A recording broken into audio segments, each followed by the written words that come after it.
Good evening. On behalf of Seroptimus, thank you for coming tonight.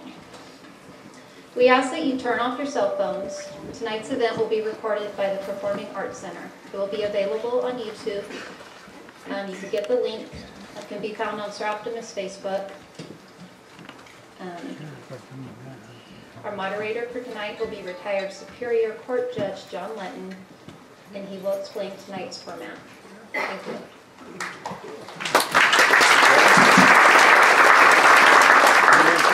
Well, I think we all thank you. We all thank you to Seroptimus for putting on this candidates night. They've been very faithful at doing this for many years. I've had the duty, I can't help say it's always been a pleasure to moderate these events.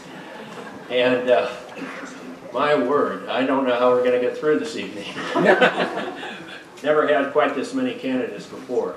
So the format that, and bear in mind that Seroptimus set the rules, and then it's my job to try to carry out those rules as fairly as possible. So if you don't like the rules, blame them. If you don't like the way they're carried out, blame me. Okay, but I do have to follow their rules. Their rules include the following format. Each candidate will be given a 3-minute, and presumably they've all been given information about these rules. Each candidate will be given a 3-minute opening statement, and then there will be an opportunity of a minute to respond to questions. The questions will be addressed to each candidate for each individual office. I'm going to be going through the offices one at a time.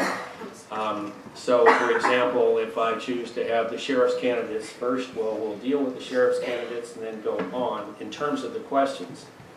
However, let me back up. Everybody's going to have a 3-minute opening statement before we get into the individual offices. By my calculation, that's going to take the better part of an hour. Then we'll get into the questions for each individual office. And then at the conclusion of each office, each of the candidates will be given an additional 3 minutes to either respond further to the questions that have been asked or respond to what the other candidates for that office have said, or any other subject. It's freelance for that last 3-minute section. Okay? Now, I haven't counted it, but I've got close to 100 questions up here. So, folks, it's great to see that kind of interest, but in all honesty, I'm not going to be able to answer any one particular question. Your question won't be read verbatim. I'm going to do my best to synthesize the questions for each of the offices and combine them as best I can. There are many questions that are particularized for individual candidates, for individual offices. I'm afraid I won't be able to get into those, but rather only use questions that could be generalized for each candidate for those offices. That's been an explicit rule in the past. I don't know if it was covered explicitly in the instructions this time. But at the same time, if you do have particular questions for individual candidates, there are other solutions. One is that they will all be hanging around for a while after this event, which will probably end around 9 or so, I would estimate. And then you can always call them or catch them at another public event. Certainly, if there may be a town hall in your area, which gives you an opportunity to individualize questions. And if not, maybe you stage your own town hall, invite the candidates to your own community, and have them there to answer questions. Again, it's great to see the enthusiasm tonight, but for the particularized questioning, you're going to have to follow one of those alternatives. Okay, so I was given a cheat sheet here, thank God, and I'm just going to go through the candidates one at a time. However, because we have 3 candidates who are not running against any opposition, I thought we might call on them first. Identify yourself, and you use up to 3 minutes, and then you're welcome to stay up here, but you're also welcome to excuse yourself. Okay, so Sarah, why don't you start? Okay, then we can just get out of the way. I will keep my comments short because I know that we're not the ones people are really here for. But I want to start with my name because I know everybody has a hard time pronouncing my last name. You notice I avoided. Yeah, I did. I did, and this usually helps. So it's Supahans, and I live in Burnt Ranch, and I have lived there since 2003. Prior to that, I lived in Orleans in Humboldt County, and that's where I raised my 3 kids. And I've been in education for about 32 years. I had to count it up because I couldn't believe it. I began working in Trinity County in 2008 as the superintendent at Burnt Ranch School, but that was part-time, so I also was part-time superintendent principal in other districts, including in Del Norte County and Shasta County. I've been at the County Office of Education since 2012. I had served as a deputy superintendent under Bettina Blackwell, who's over there, before she retired last June. And at that time, the County Board of Education appointed me superintendent of schools. I wanted to give you a little bit of background about what that job is. The position of County Superintendent of Schools was actually established in the California State Constitution in 1879. It's continued to evolve the changing needs of schools and students since then.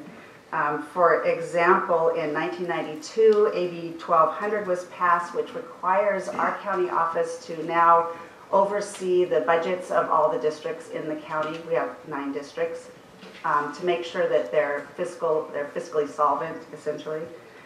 In 2013, when a lot of things changed in the state, we now are responsible for accepting, reviewing, and approving districts' plans, the LCAP, if you've ever heard of that.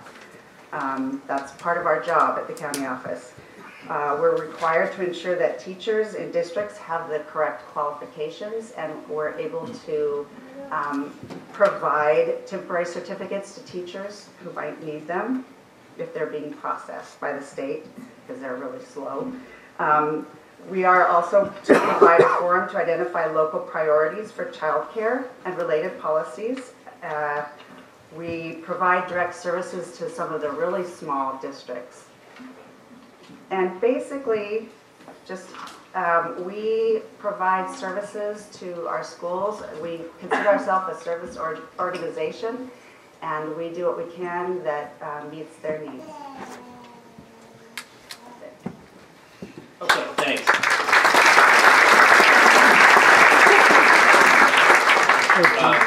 Angie Bickle, why don't you go next?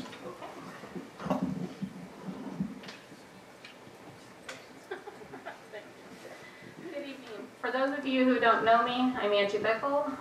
To give you a little bit of my personal history, I was born and raised here in Trinity County. I just celebrated my 25th wedding anniversary with my husband, Don Bickle. We've raised 2 sons here in Trinity County, and one of my sons blessed me with a wonderful daughter-in-law and 2 absolutely adorable grandchildren. Out in the front, there is a packet of information that I was anticipating that we were going to be having our 3-minute closing statement, so that I could try to give some information that I think is very valuable to the public. So please grab one, since apparently we're not doing that tonight. And we'll also, if there's not enough, it'll be available on my website. But there's a lot of information out there that I find that is not accurate. So I would like for you to take advantage of it.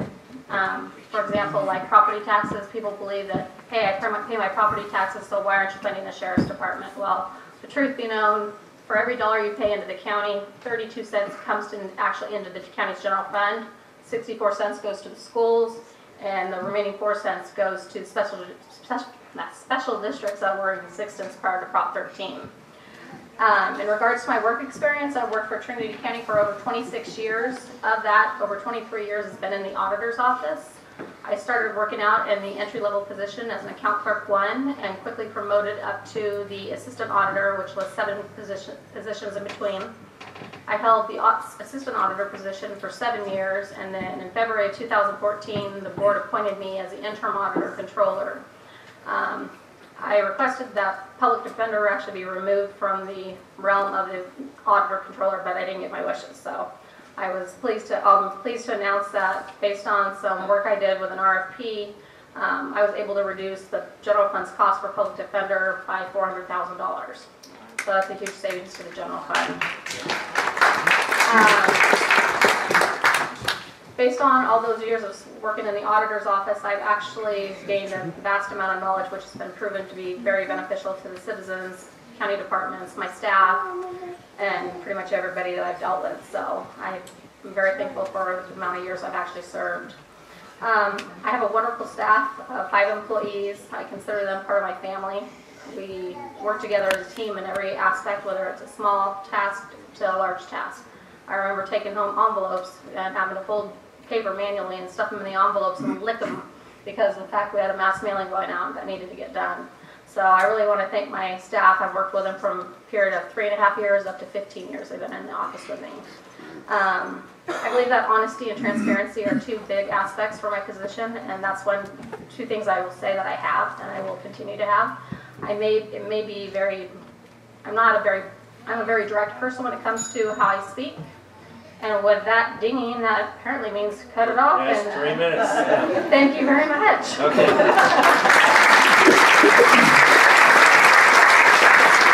District Attorney Eric Hereford. Good evening, everyone. I'm Eric Hereford, District Attorney. Angie used up most of my time, so I'm not going to take the whole 3 minutes because there's a lot of candidates here tonight who I think that's who most of you are here to hear from. So if any of you have any questions about me or the Office of the District Attorney, please call me at the office. You can stop by and talk to me. You can catch me tonight. Happy to answer any questions any of you have. Thank you.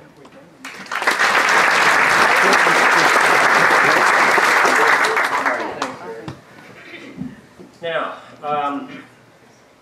we're going to turn to the office of sheriff, even though you gentlemen were kind enough to take the back row. I've got more questions about your office than any other one. So, could we rearrange things a little bit? Slide them down.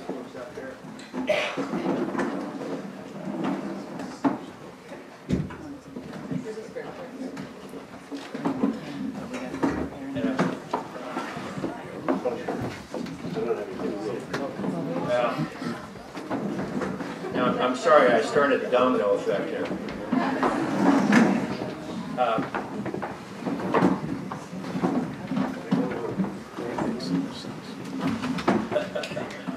Supervisors will probably be last, by the way.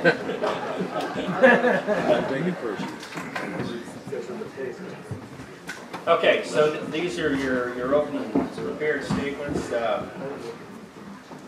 And I did a little drawing on my own, sort of drawing of straws, and Mark Facci came up first, so go right ahead. Okay.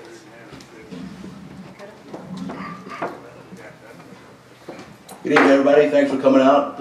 My name is Mark Potts. I'm a deputy sheriff for the Trintiy County Sheriff's Office, running for the position of sheriff. I'll start off with a little personal history. I've got 43 years of public service. Started in 1975 when I joined the Marine Corps. I spent 4 years in the Marine Corps, and that tour of duty was followed by 4 years in the Air Force, where I was an aircraft mechanic, turned wrenches for a while. Went back to the Marine Corps for another 3 years, DTS out of the Marine Corps in '88, and joined the Army, and then the remainder of my 23-year military career was with the Army. Retired in '98, and shortly thereafter got on as a deputy sheriff here with Trintiy County Sheriff's Office. I've been in this capacity now as a deputy sheriff for a little over 18 years, and I've worked several divisions, patrol division, jail division, narcotics division, and currently I'm in the patrol division. My platform, basically I have three major planks of my platform. There are others, but the major planks are the following. One is money. How are we going to acquire money for more deputies? Everybody wants more deputies. We need more deputies. And we'd like to have enough deputies to have 24-hour coverage and push people out into the outlying areas who very seldom see a deputy. And possibly fill resident deputy positions. That's all going to require money. How are we going to do that? Well,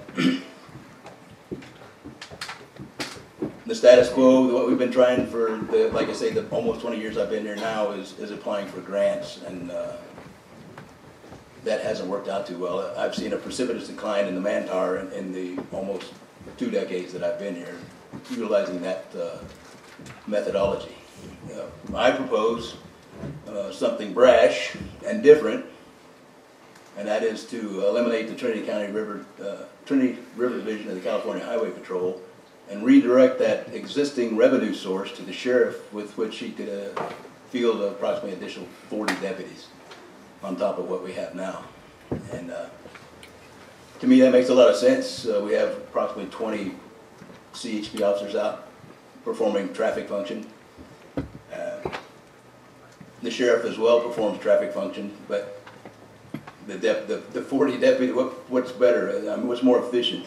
40 deputies doing all of the duties of the law enforcement, or 20 CHP officers doing traffic enforcement only. Another one is to restore the Fourth Amendment and private property rights. And in the interim, until we can get appropriate funding to field a good, healthy, robust sheriff's office, I've been amassing a posse to push some of these people out and shore up some of the deficiencies in coverage.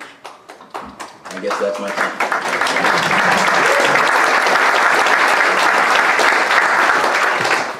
I should have mentioned the lady with the dinger. Yeah, that is your time.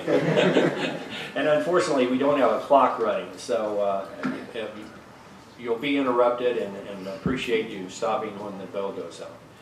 Ron Hanover, you next. Good evening, everybody. I'm Ron Hanover.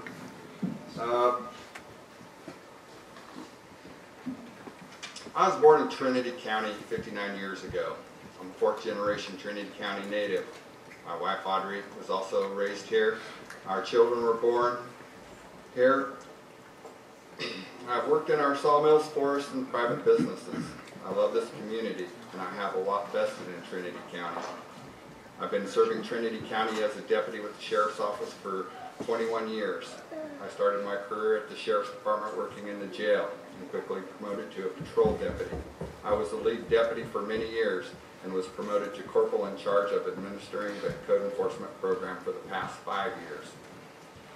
Some of my training, 8 years United States Coast Guard, 21 years in the Sheriff's Office, 15 of those years I was on patrol, 14 of those years I was field training officer, where I trained dozens of officers that came through the Sheriff's Office. I'm trained in SWAT, a SWAT sniper. I've got training in drug and endangered children investigation, active shooter emergency response training, supervisory management training, post-investigator training. I have my advanced post certificate. Some of my plan points: building lasting partnerships with our citizenry, work with community organizations to proactively address growing concerns, address employee retention and recruitment, obtain funding for additional deputies, address the rising concerns for school safety, improve response time to calls for service, hold deputies accountable to community concerns, protect our watersheds from harmful pesticides, establish an environment of community involvement, address homelessness and related issues, help build the Sheriff's Auxiliary to be an extension of the Sheriff's Office. As your sheriff, it is my desire to be a sheriff for the people, a proactive sheriff, a sheriff that is willing to continue working in the field, a sheriff that will lead from the front lines, a sheriff that will stay in touch with the communities, and I will remain ever vigilant in staying an active part of each community. As sheriff, I will protect and defend our Second Amendment right. I will continue to work with local and state agencies to combat our county's environmental issues. Leadership is a critical part of law enforcement. With my leadership and experience and the help of the men and women of the Sheriff's Office, we will focus on the goals that I have set out to combat.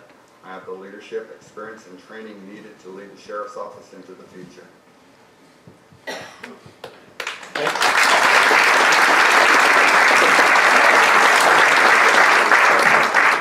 Tim Saxon.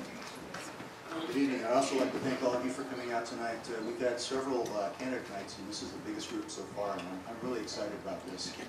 My name is Tim Saxon, and I want to be your next sheriff. I've got over 30 years of experience in law enforcement, starting in 1983, completing the CHP Academy in Sacramento. Went down to Los Angeles, worked as an officer in a beat down there and in the San Gabriel Valley.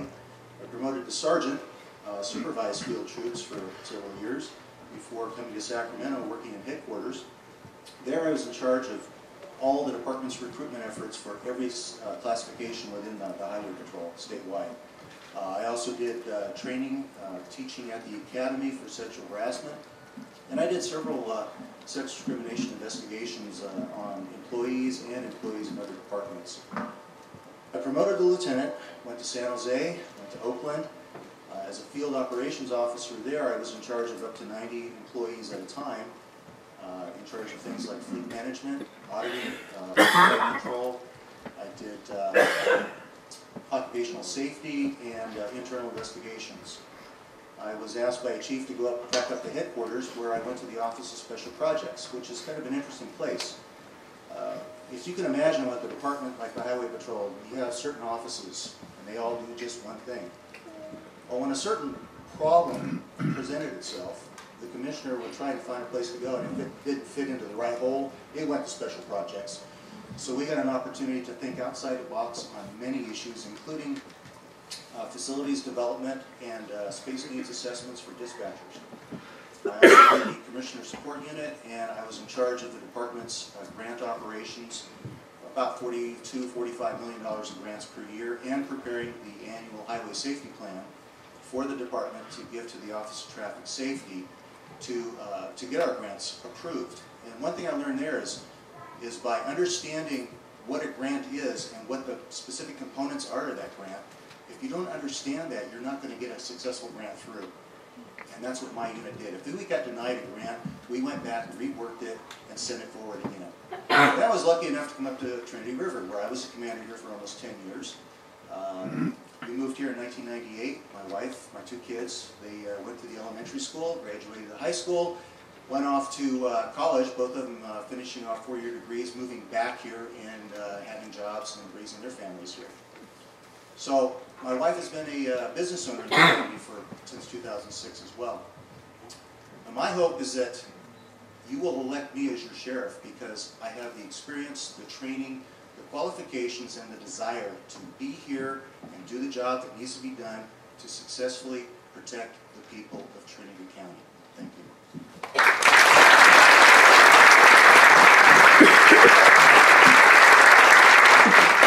Okay, and we're going to keep these three gentlemen on the hot seat until we finish up the program for them, and then we can move out.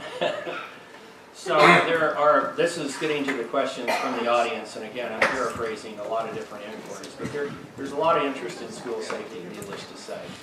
And the generalized question would be, what specific ideas do you have that can be implemented now or shortly into your tenure with regard to school safety, and to the extent that there needs to be expanded services, what would they be and how would you fund them? Okay? So we'll keep the same sequence. Barbara can go first.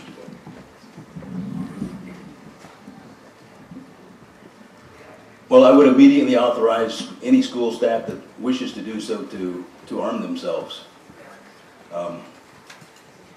Quite often in the public, law enforcement is referred to as first responders. However, that's an inaccurate characterization. We're typically the second responders.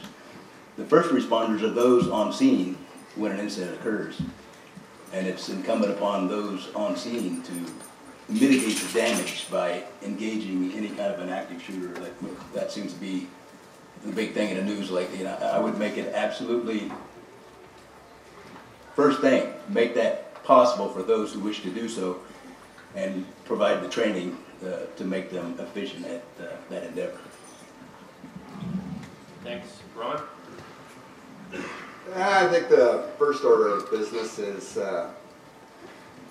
just making contact with the schools and get a good working relationship with the school employees. I know that I'm trained in active shooter response, emergency response, and I know some of the other deputies are also. And so I think that's really important to get all the deputies on board with that training. I do annual trainings in this field, and I can pass that, my knowledge on to the guys that haven't got that training. But I think the first step is just making contact with the schools, get a good working relationship. Tim? Go ahead and clap, it's all right. You know, it's funny. I'm thinking, don't clap. We don't have enough time. Just realized I was rooting for silence. Okay. Go ahead. I'm sorry, I apologize, and I've used up 45 seconds already, right? My No, plan. starting now. Okay.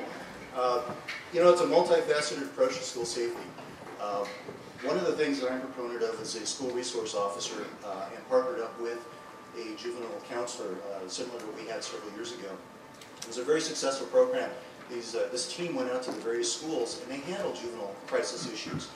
We have some serious things going on in our schools right now. We have drugs coming into the schools. We have behavioral health issues that are being addressed as well as can be by the counselors there. I'm a proponent, instead of arming the teachers, I'm looking more at continuing the active shooter training with the schools, working with the principals and the superintendents, as I have already, and they've indicated a way to fund the school resource officer in the near future. I also want to continue the ALICE program that the school is doing, and I'm a proponent of the Assembly Bill 2497, the School Gun Violence Protection Fund, which will provide grants for future school resource officers and counselors within our schools.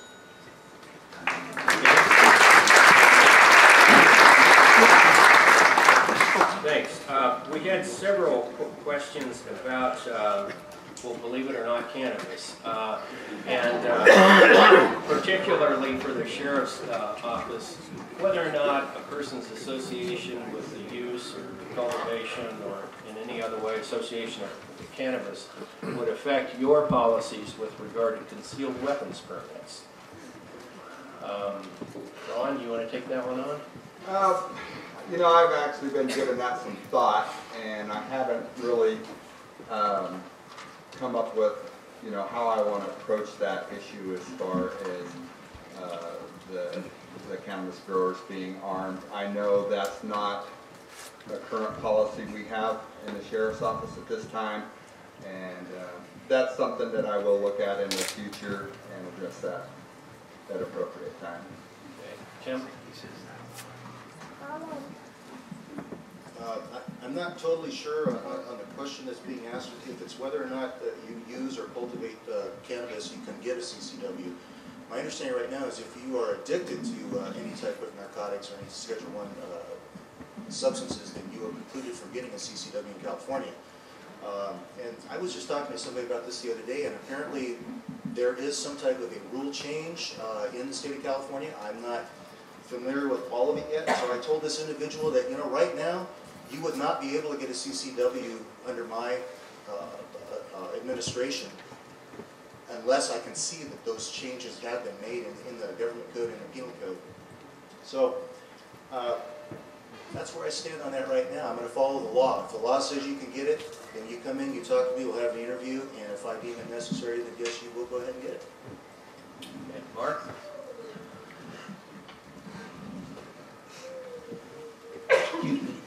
I'm a proponent of constitutional carry. It's the only option. It's dictated by the Constitution.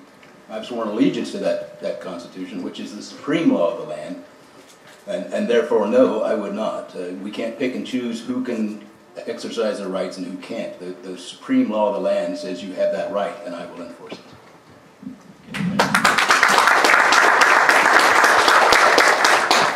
There are a number of questions interested in better coverage, including resident deputies. I know that this lapses back into funding questions, but if you have any particular ideas about how to have more coverage, particularly in the more isolated parts of the county, let's see. Who started last time? Mark did. Tim, you take that one. No. That's right. Thank you. Yeah, okay, the number one issue here is going to involve funding. We need additional resources to get additional deputies to get them out on the road. No doubt about it, there's no escaping from it. My key point here is that my administration will be looking for as many funding sources as possible, looking outside the box again, like I talked about before, to get as many deputies as we can and get them to the outlying communities. But Also related to that is building coalitions and talking to allied agencies. We have CHP officers, we have Forest Service, we have Fish and Wildlife. They're law enforcement just like we are. My contention on this is that until such time as we can get additional resources out there from the Sheriff's Department, we need to enlist the help of every allied agency out there to respond. Maybe just stand by until we can get an officer there. But honestly, folks, if you call in for an emergency call, you don't really care what color uniform it is. All you care about is it's a badge and a gun that shows up and protects you. And that's what I'm looking forward to doing.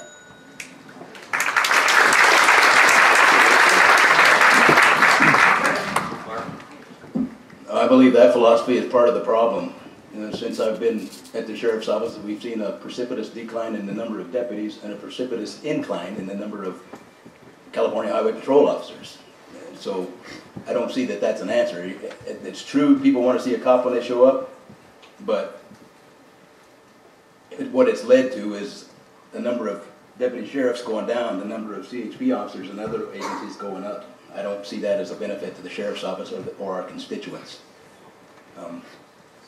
What was the, I've got misguided now, what was the beginning of the question? Well, you're on coverage, basically. Oh. In the interim, until money comes available to make that come to fruition, I've been amassing a posse, and at last count it's over 400 strong, and I intend to push those people out into the areas where we don't have coverage to shore up the deficiencies on the deputies that are waiting to come.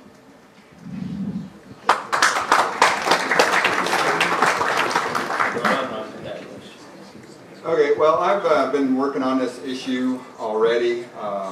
I've spoken to the deputies that are on patrol, and I've asked them to spend more time in some of the outlying areas. But once I become sheriff, then we're going to work on scheduling to schedule people in certain areas instead of just having all of them scheduled in 2 places. Right now we have more deputies than we've had. I mean, we've been down to 5 deputies at times. Right now I think we're at 9 or 10. That's not too bad. You know, we can do a lot with 10. It's really, really hard to get much more than that. Yeah, I've been there for 21 years, and we have 10, 11, then we're down to 5. It's a battle that we continually have, and you know, we just got to work on getting more. A lot of questions on the extent to which you have administrative experience and supervisory experience, and what ideas you have with regard to administration and supervision that might differ from present practices. I think I'm back to starting with Mark, please. I have done with the Sheriff's Office. However, I have, in 23-year military career, I've led in combat troops, large numbers of combat troops, so I know how to lead people.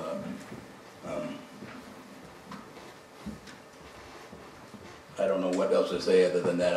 I have no experience at the Sheriff's Office leading, and I've done a good portion of that by choice. I prefer to be the guy in charge to make decisions for the entire department instead of just being a middleman and doling out what the top dog, what comes down from the sheriff. Okay, I'm going to jump over to Tim on this one now. Let Ron be last. Throughout my career, I've chosen to take a different path. I chose the path of supervision, administration, and management. I did that because personally, prior to coming into law enforcement, I was involved in management with a retail store, and I also managed an armored car company. So talking about deployments, talking about personnel, talking about employee unions and rights and things of that nature, I've done that my entire career. Promoting to sergeant, field supervisor, I had an active role in what was going on in deployments in the streets. Going up to lieutenant, I increased my administrative skills to look at statewide programs, huge operations. As a captain in Gilroy, I had 55 employees that I managed, from a janitor all the way up to sergeants. And I was in charge of the traffic operations in San Benito County and the southern part of Santa Clara County, working hand in hand with various police departments and sheriff's departments. I feel that my experience in this manner qualifies me uniquely for sheriff.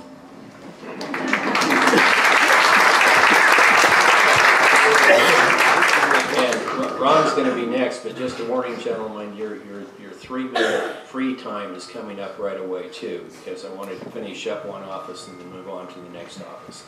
So Ron, you're responding now to that question about administration and supervision. Okay, so, how's that? Can you still hear me? Yeah. Working in the sheriff's office for the last 21 years, you know, pretty much everything we do is managing. We manage search warrants, we manage natural disasters. That's just part of what we do. You know, I've been the lead deputy in Hayfork for many years. I'm managing the code enforcement program right now. And what I want to do as a sheriff is I want to be a leader to our team, and what the sheriff's office is a team, and I want to be a leader to that team by being proactive with what my crew is doing. You know, they're serving search warrants, they're doing this, they're doing that. I know I got administrative duties that I have to do. Yeah, thanks. All right. Okay, now. Free time, new subjects, address things that the other candidates have said, hit the high points that you want to repeat. Anything's fair game here in this 3 minutes, and we're going to start with you.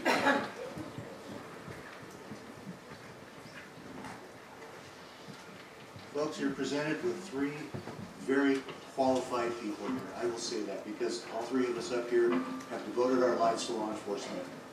Again, I chose a different path. All 3 of us went to the same post academies, Peace Officer Standardized Training. So we started off on the same footing. You know, I've gone past that, as I talked about, working as an officer, sergeant, lieutenant, and captain. So I have patrol and administrative experience at every one of those ranks. I've actually performed the duties similar to a sheriff as a commander in 2 different field commands. And what's really important to remember is there's a steep learning curve to becoming sheriff. There's a lot of administrative things that need to be learned. There's a lot of management things that need to be learned. There's a lot of relationships that have to be made with employee unions, with department heads, with allied agencies at the state and federal level. I've done that. I've experienced it. I've been trained in it. I've also been trained in teaching sexual harassment, racial profiling, hate crimes. And why that's important is because in Trinity County we have a very diverse population. And I think what's important to understand on that is that the people that are serving you, doing your public service day in and day out, they need to know that they are doing things the right way so that everyone is treated fairly and equitably. Now's the time for new approaches and innovative ideas to solving our problems that we have here. I've been working with Health and Human Services, behavioral health, the schools, with probation, the courts. We have a program called Treatment Court Program. I've been on the Opioid Safety Council. I'm doing everything I can to understand the problems that we have in our county. Those counties, those problems, I feel confident that I can address and I can solve with a little bit of time. It's not going to happen overnight. It may take a year, 2 years, it may take 5 years, 10 years. But the whole thing is while I'm actively out there protecting the public, I'm also going to be working internally in the department, ensuring that everyone in there has enough training capabilities, enough training opportunities, so that they can be as qualified and move up in the promotional ranks as fast as they want or as slow as they want. Succession planning to me is a very important part of any business. And that's what we have here. The Sheriff's Department is a business. You're electing a CEO, and that CEO is going to go out there and provide services to you, the customer. It's plain and simple as that. I have the training, I have the experience, I have the knowledge, and I have the desire to do this and be your sheriff and really do my role in protecting the public.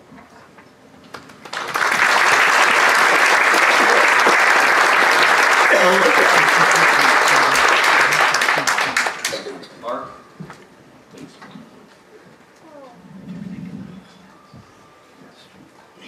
Well, you've heard from my opponents that we're going to take a new path, and what I'm hearing, it's the same path that I've seen in the past 20 years. And through several administrations and even more elections, I keep hearing the same thing over and over and over again, and it doesn't work, and it hasn't worked. And you know what they say about attempting to repeat the same behavior over and over and over again, expect the same, a different outcome. I present a different way forward. I present a different way forward that's much different than the other two candidates running for sheriff. And if you want the status quo, same old, try the same stuff, you reinvent the wheel, those are your options, or you can try a different path forward. And I put myself out there in that regard to give you that option.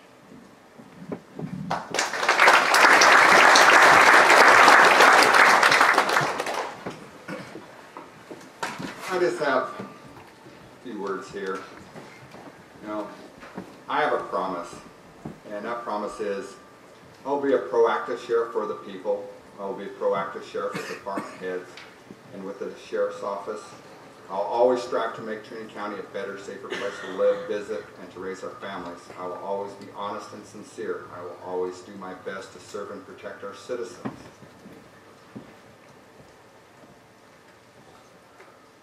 You are the people who elect me as your sheriff, and as sheriff, I will do what the people would have me do. What it comes down to is, what do you really want? It is to feel safe in your home and in the community. I have 21 years of investigating thousands of crimes and learning the politics for each of the communities. With my training and experience and the knowledge of what the communities need and want, I'm well trained to be your sheriff. Thank you. Okay, thanks. And now, gentlemen, you can give up your hot seat positions if you'd like to. The next office we're going to deal with is treasurer and tax collector. And Terry and Diane, if you want to move up here, then you're welcome to, or stay where you are.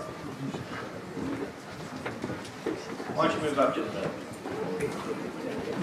Thanks.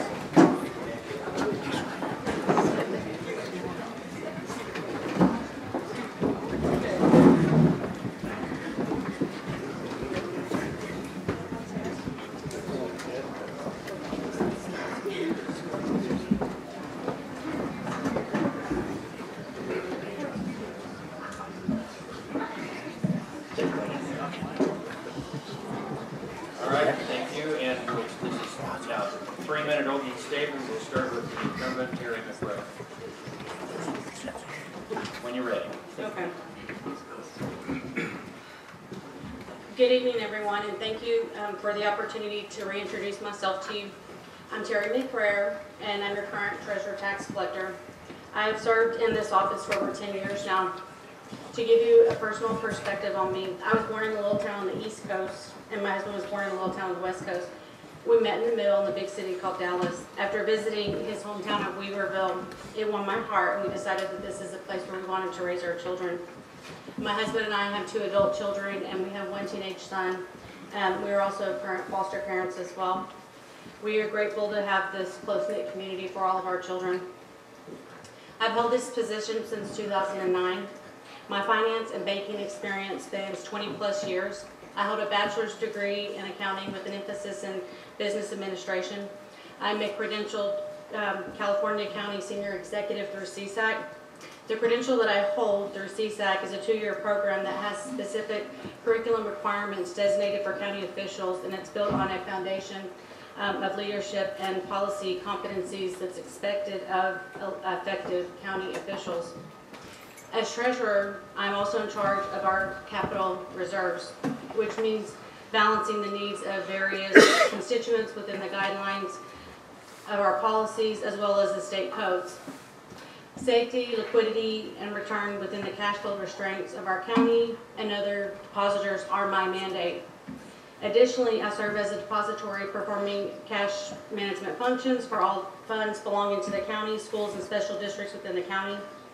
As tax collector, I administer the billing, the collection, and reporting functions of property tax revenues levied for the county, schools, and special districts. I ensure proper internal controls to perform accounting and fiscal record-keeping duties and the collection of taxes. We continue to serve as a check and balance system for the other departments. I'd like to highlight a few accomplishments. I initiated features to accept credit cards throughout the county departments. I maintained a respectable rate of return on our investments. I've implemented new programs and procedures that have returned delinquencies into revenue-generating status. I've lobbied to reinstate the property tax postponement program for seniors and disabled citizens. Trintiy County is dear to my heart with its beautiful mountains, fresh air, and quality of living opportunities. I care deeply about our community and those that live here, and I'm committed to making this county great. I believe the combination of my experience and education makes me the best person to represent our community as treasurer tax collector. Thank you, Sir Optimus, Judge Letton, for hosting the event and moderating, and thank you to everyone for coming out tonight. Thank you.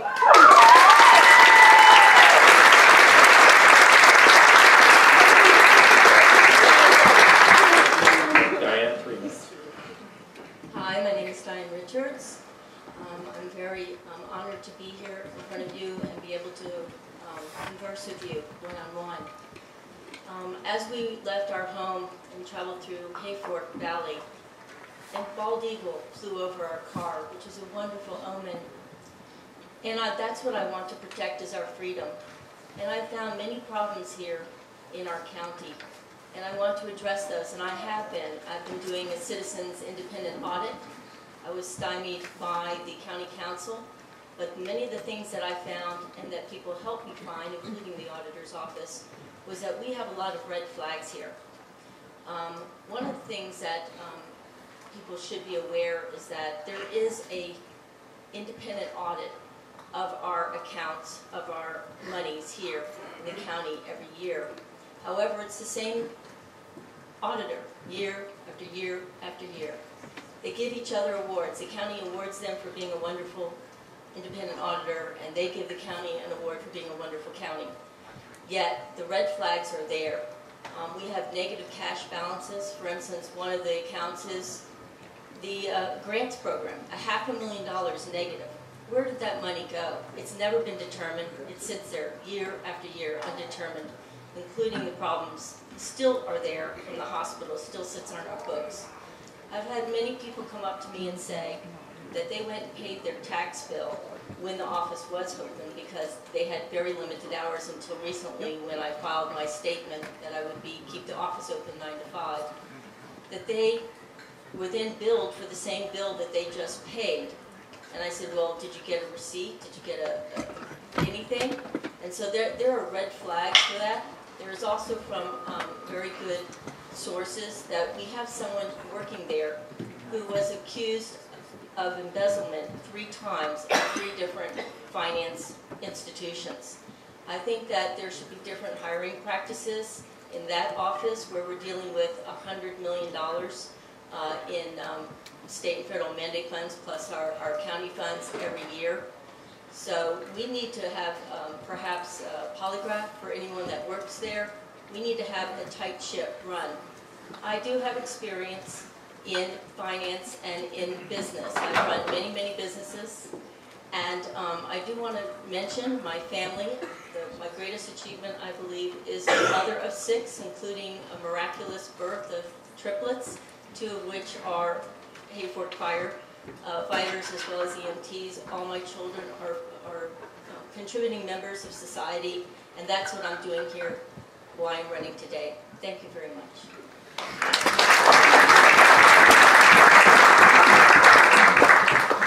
Okay, synthesizing several questions here. If you would, identify some specific duties of the Treasurer Tax Collector's Office, and then explain what specific formal education or on-the-job experience or training that you have that apply to those duties. Terry? Well, as I've stated, I do have a degree. I've also continued my education as far as through different governmental agencies that CSAC, CDAC, In addition to part of being elected, there are educational requirements that you must continue your education every year. So I have that education. In addition to my own enrichment, specific duties that we have in the office. I manage over a $45 million pool on average. We have daily duties. I have personnel management. We have several duties on the tax collection side specifically, and all of these are done within their strict regulations from code and laws, rules, and regulations that we have to follow. So there's quite a few different education that we have on that. Okay. I have a lot of experience, particularly on the corporate side in finance, and I was a protege of World Security Fund, which was insurance at a very high level for expropriation and confiscation, protection for American corporations around the world. And there are other things that I do have experience in. One of the things I can do is actually read law and read books. When I went in for the audit, I asked for the CAPR, which is a comprehensive annual financial report. It was very difficult to get. Finally, the prior auditor did help me get that, and I found that we had surrendered our courthouse and our detention center for an 8.5% loan, interest loan that continues to this day, which was illegal for us to obtain and throw into the general fund. So that could be sold at a lower rate, which is available right now. Some of our investments that we have in mutual funds have been running since 1992 without change. Thank you.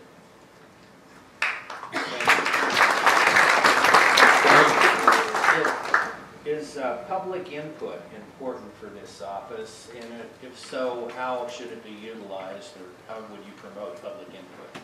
Terry?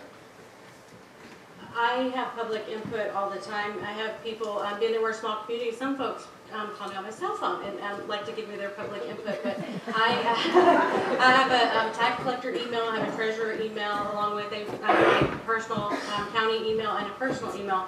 So I have lots of individuals that give me their input. People come to the counter. I have an open door policy, so I do take those into consideration.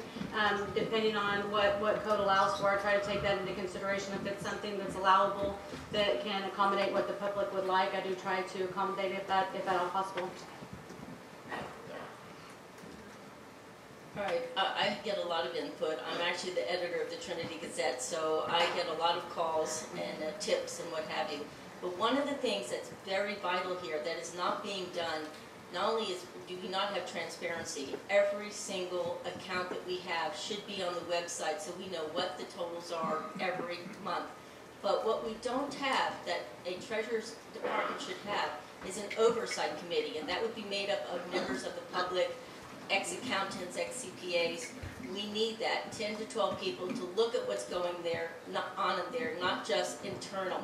There are internal problems there. It's in the audit. It said that they have internal issues. And I'm not privy, don't have privy to the letters that they say exactly what that is, but there's something there as well as the negative balances. Thanks. Investment experience. What experience and ideas do you have specific to the type of county investments that need to be managed by the influence of your office?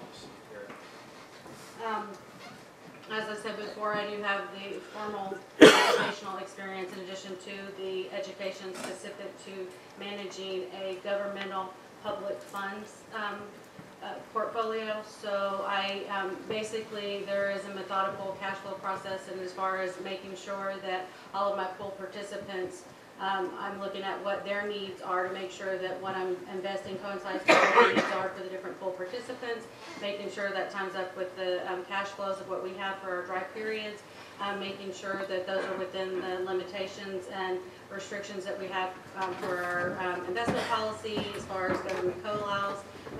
So those are, and basically that's some of the investing people. Okay, Diane? The state does mandate how you invest, certain percentages that you can do.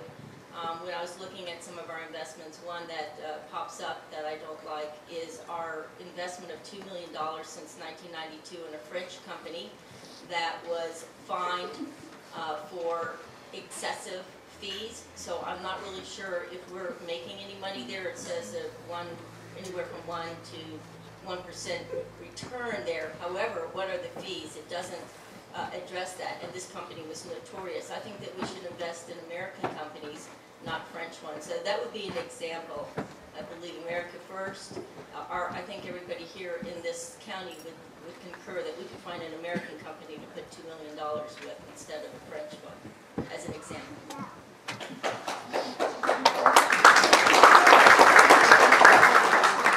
Is there anything that a person in your office can do to encourage economic growth in the county? That's a pretty good question. Unanswerable, perhaps, Terry. Economic growth, I would say that we have some people that have contacted us as far as, I would say, TOT seems to be a pretty hot topic, and they contact us in regards to what they can do as far as renting out. For TOT, it's transient occupancy tax for those that want to, for visitors that come to our county, that basically a lot of people rent out a room or rent out their home for a period of time. That's something that we, that's actually surprisingly, it's a significant amount for our small county. That's one thing I could think of off the top of my head for economic growth. There's a lot of areas that I believe that we could work on, but with the limited staff that we haven't been able to approach all of that just yet. So I do have limited. Diane? Well, I have been a lobbyist for a long time, both at the national and the state level. And many of the things that I do work for are basically for ranchers and farmers to promote that industry, which is what Trinity is, or what used to be logging, mining, and ranching. We do have the cannabis, and that could become a bigger industry here. For instance, I would love to see it as a medical destination. I'm very supportive of the medical component for cannabis, and I think that that would be the niche for Trinity County, and we could definitely see revenue because of that. Of course, that's something for the supervisors, but I think I could crunch the numbers and show why it would be beneficial for the county to do something like that. I also I am working towards and have been working towards the logging, to get the logging up and going. I established the #1 priority logging program project in Trinity County, Shasta Trinity, which is a shaded fuel break. That was my proposal. Thank you. Okay, thanks. That's all the specific questions we're going to dedicate to this office. And I point out again that there were many, many more questions asked. This office, like the other county-wide offices, attracted a lot of very specific, what I would deem argumentative questions, pinned at one particular candidate and sort of trying to get them to school with the question. We just can't get into that in a forum like this, ladies and gentlemen. But again, I remind you, you can avail yourself of the chance to talk to the candidates after we finish up here tonight, or at any events that might be in your local communities. So, with that little filibuster, we're now into your three minutes. We'll keep the same sequence since we just have the two. Terry?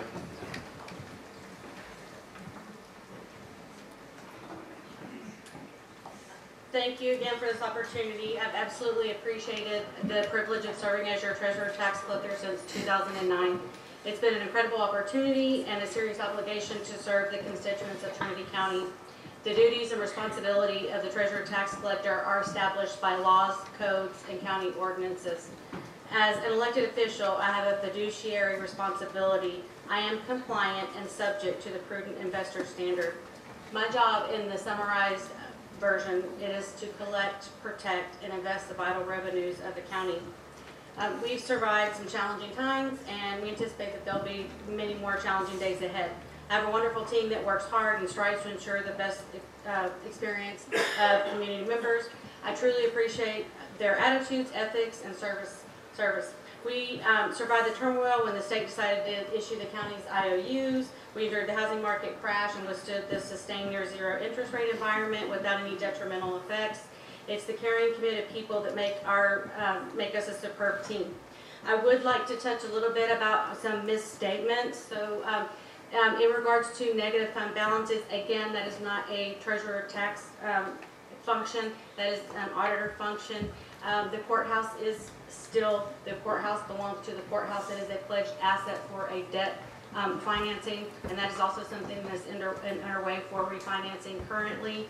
Red flags are not pertaining to the treasurer tax collector's office, and in addition to, there is a very stringent process in regards to hiring employees, and most definitely in pertaining to handling cash. So that being said, I am committed to fulfilling my legal obligation to collect and protect the vital revenues of local government. I take my responsibilities seriously, and I am dedicating to making this county great. I have the formal educational knowledge and the expert experience from serving as your current treasurer tax collector, which makes me the best choice for your future treasurer tax collector. I look forward to serving you for another 4 years. Thank you.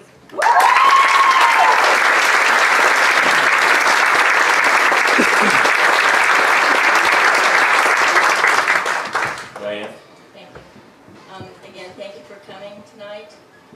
My plan basically is to upgrade our personnel in that office. I'm going to bring in a forensic auditor who was with the State of California Franchise Tax Board, one of the top auditors. They have agreed to move here, and we will know where every dime is every day, and it will be posted so that you know as well. I'm going to also bring in a consultant to help reorganize it so that we have better practices internal. And again, the audit said there's a problem. And obviously it's either between the treasurer and the auditor, but there's an internal problem.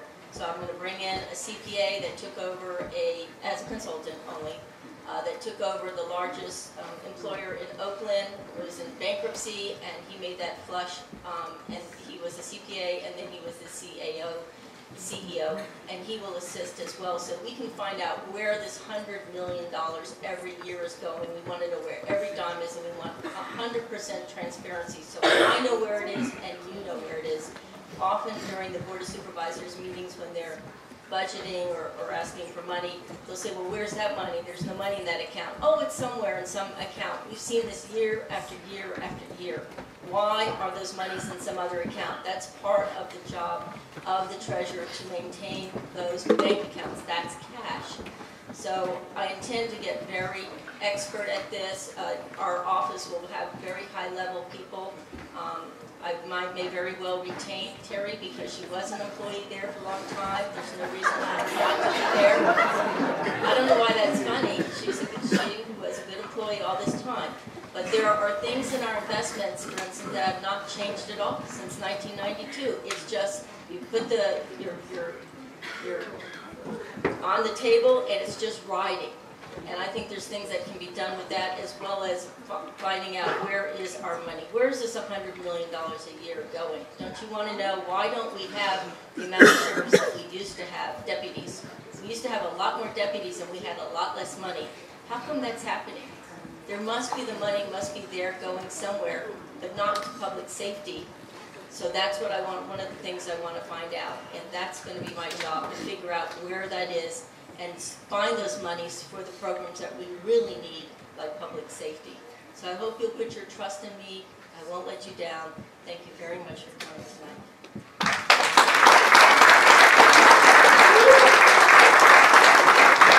Okay, thanks, ladies. We'll play musical chairs again.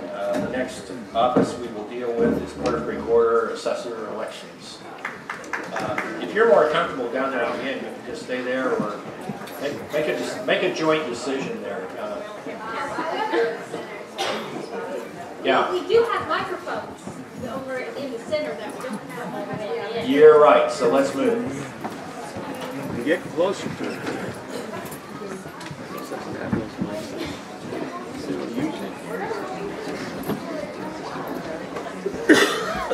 Okay, ladies and gentlemen, it remains to be seen whether or not we're going to take a break, but it's likely that we'll take one in about 20 minutes.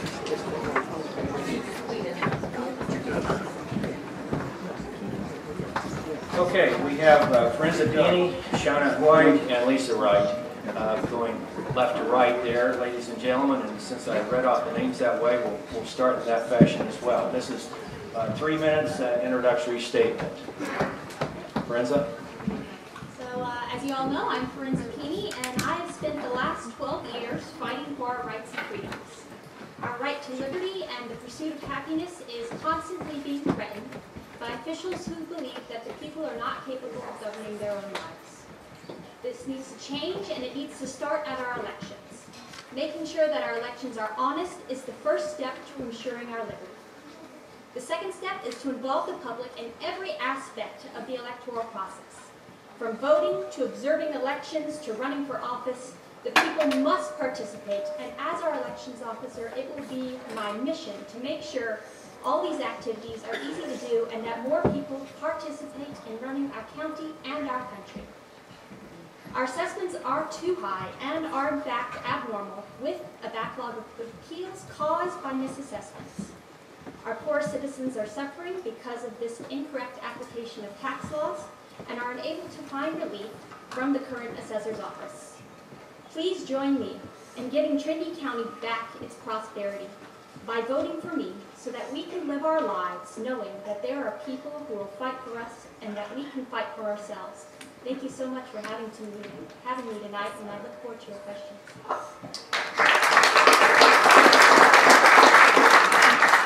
Shannon? Hi, I'm Shannon White. I'm your current clerk-recorder-assessor. I'd like to thank Mr. Optimus and Judge Letton and all of you for coming out tonight out of your busy lives to meet your candidates before casting your vote. A little bit about me. I moved to Trinity County in 1982.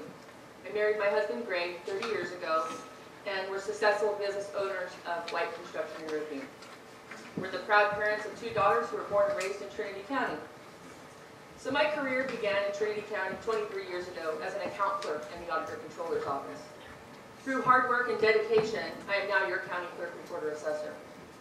I currently hold my certified tax appraiser certificate, and I'm 3 courses away from my advanced certificate.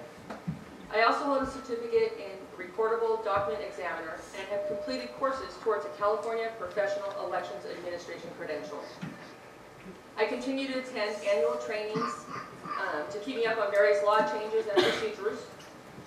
Since my appointment, I've done everything possible to protect the confidentiality of voters' information and have run elections honestly and fairly and followed all election codes. I've increased office hours open to the public. I've implemented the ability to examine official records electronically. With the assistance of the Treasurer Tax Collector, we can also now collect fees via credit card. I've dedicated the past 23 years to Trinity County, and most importantly, the last 8 in this office. My experience has provided me the knowledge and understanding that ensures these departments run efficiently and with integrity. Although I may not be the best public speaker, I am the candidate with the most experience for this position, and I look forward to continue serving you and would appreciate your vote on June 5th. Thank you.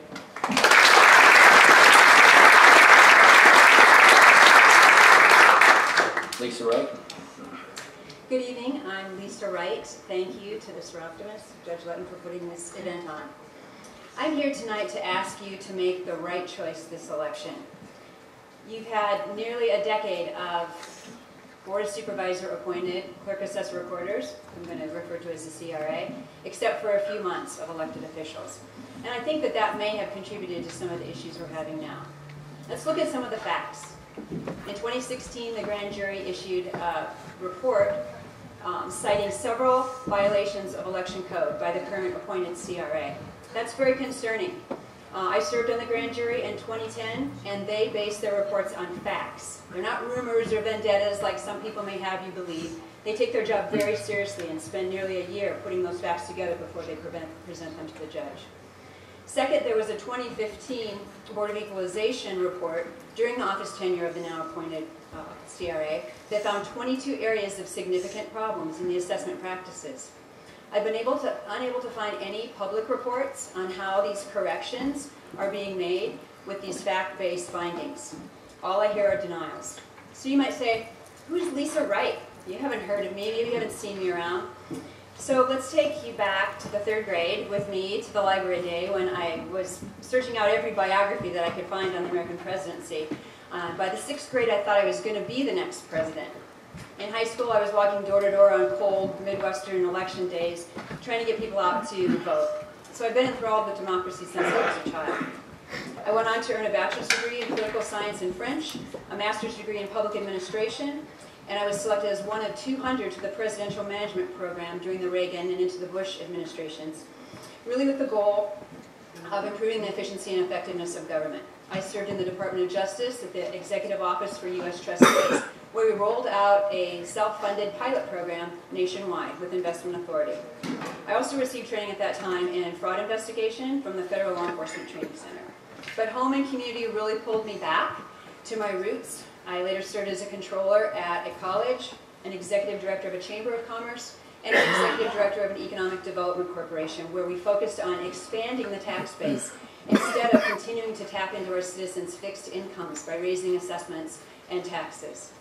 I later went on to private sector success, spending over 15 years in the Oracle space helping clients understand. I've been in the workforce for over 30 years, but my heart remains in community. I decided to step out, step up for you, because I feel you need a choice in this election and that you deserve better. I am committed to protecting your rights, like your right to free and fair elections and your right to own private property. I'm running to serve as a fair, honest, transparent candidate who remembers how much blood has been shed and continues to be shed to make sure these rights are not taken. Thank you.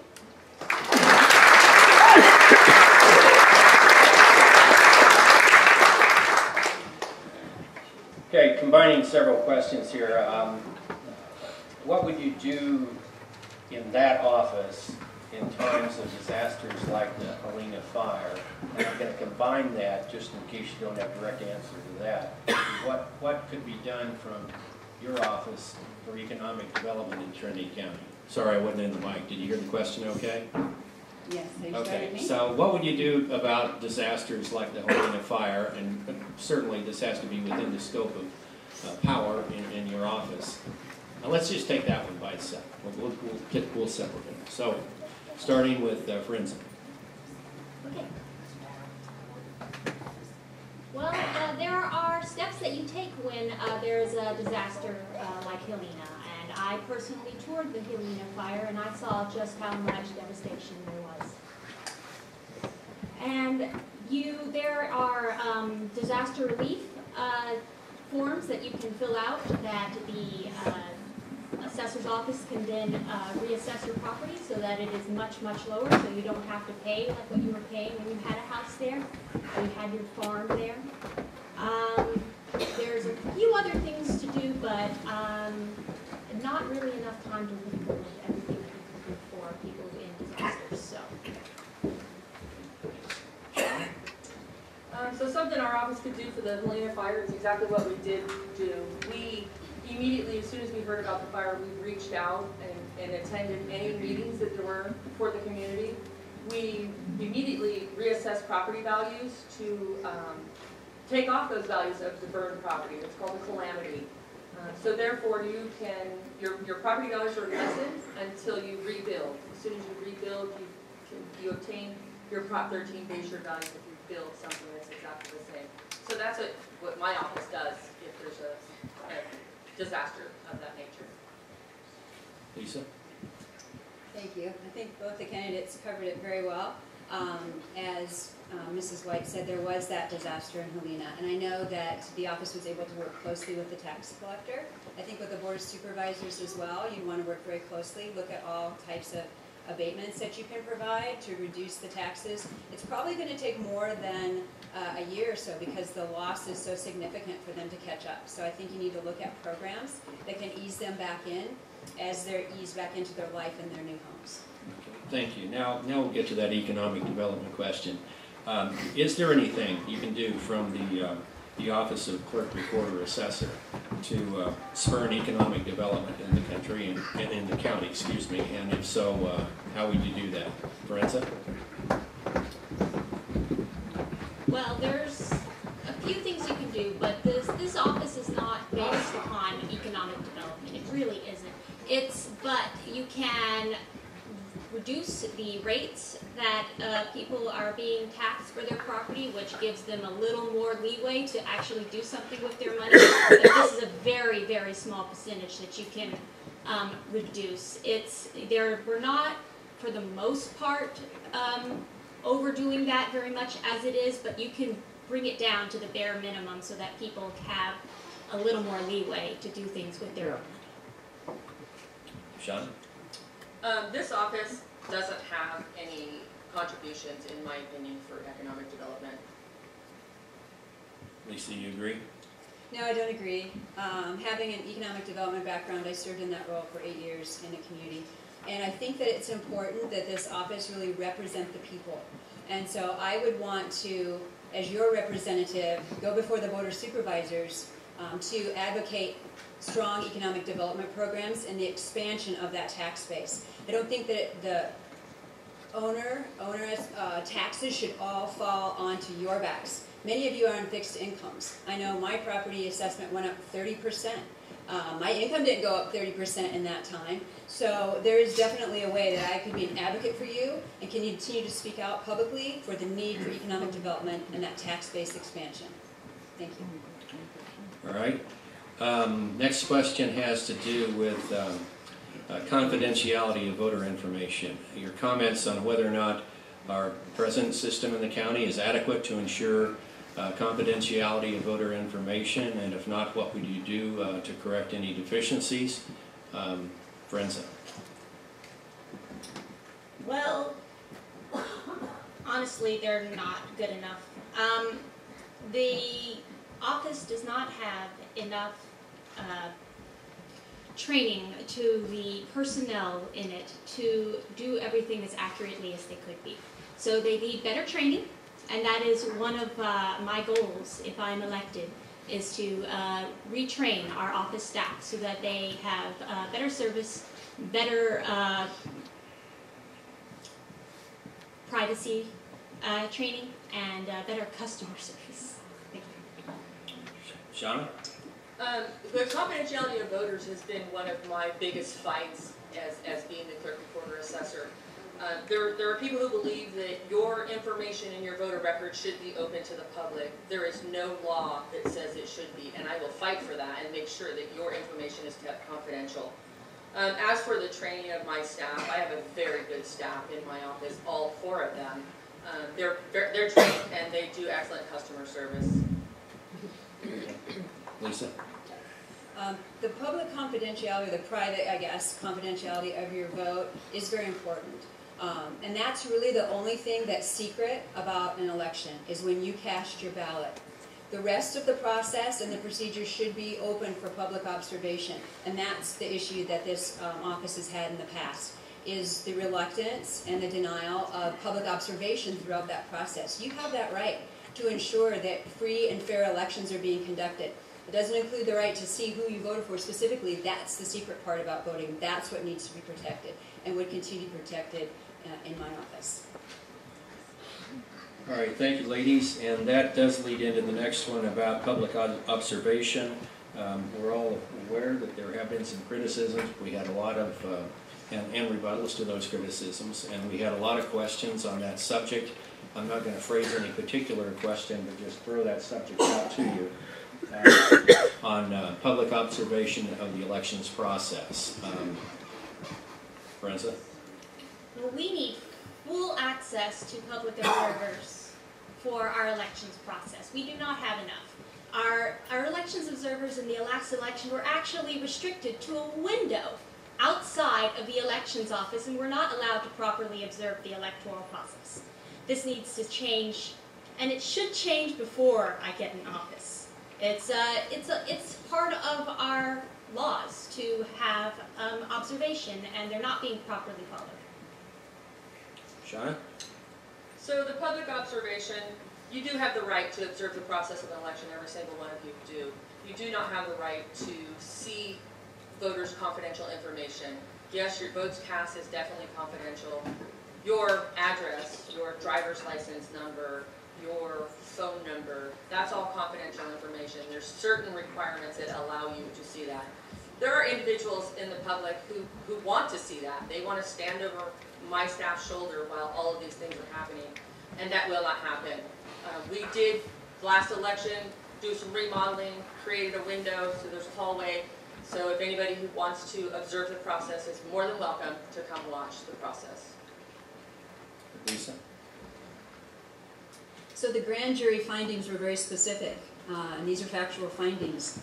that visual access on the canvas was hindered for observers. That's very critical here. Like we said, the only thing that's really private is your actual ballot.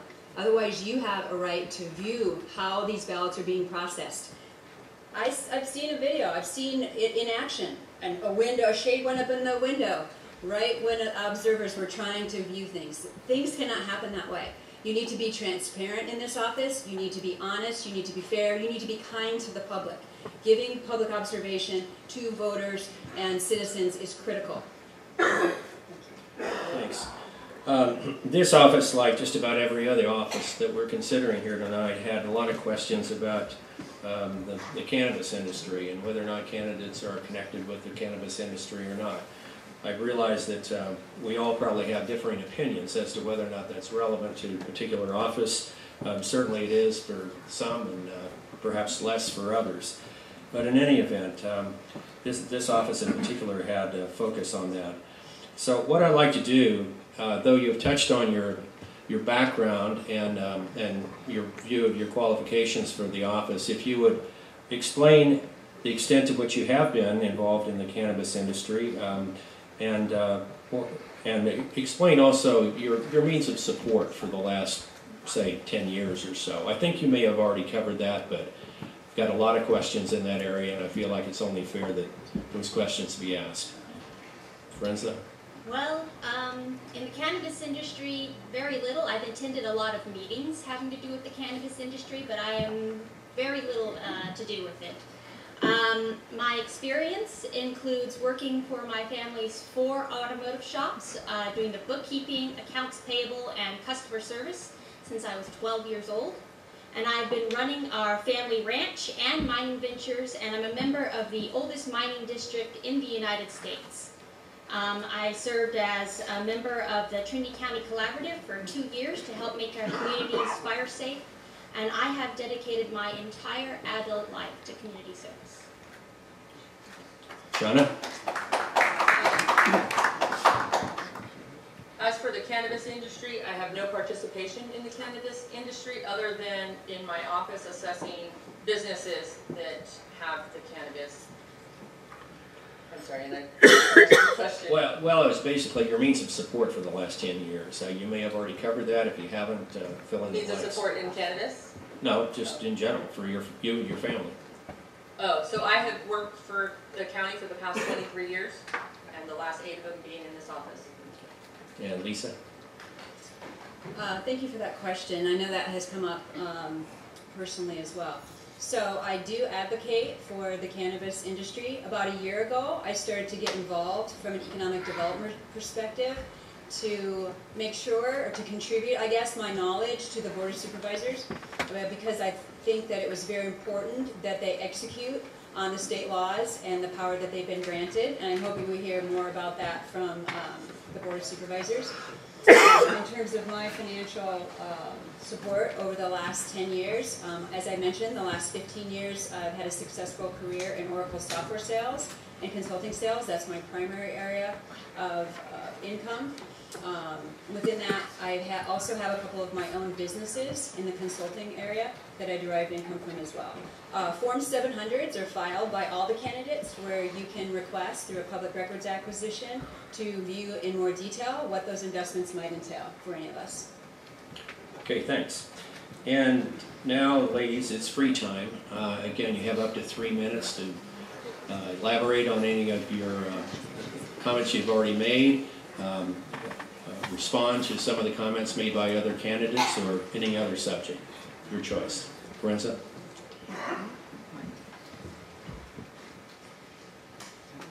I will make a great elections officer because I love the electoral process.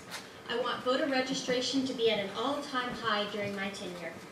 People need to participate in the electoral process because elections are the foundation of our republic, and without them there will be no liberty. Some of my goals are the registration of all high school students that are old enough to vote, and I hope to have an additional optional class so that they can learn about the electoral process and their rights as voters. I want to reopen our polling places because closing nearly all the polling places has added to the disenfranchisement of voters. I intend to follow the law, which mandates that every voter receive a voter card that shows their name, address, and party affiliation, so each voter can be sure it is all correct.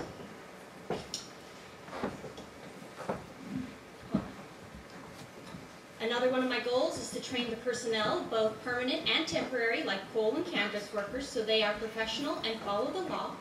I plan to restructure each department so that it will run smoothly and competently, with the goal being to provide excellent service.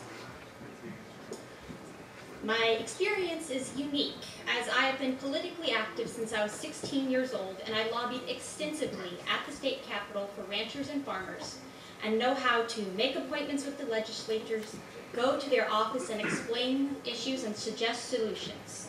That will enable me to be effective at representing our county when laws that affect our voting rights come up. I'm also the youngest member on the California Eagle Forum Board of Directors, and I was also elected to help lead their Election Integrity Committee. I have served as an Election Integrity Project Observer for 2 election cycles.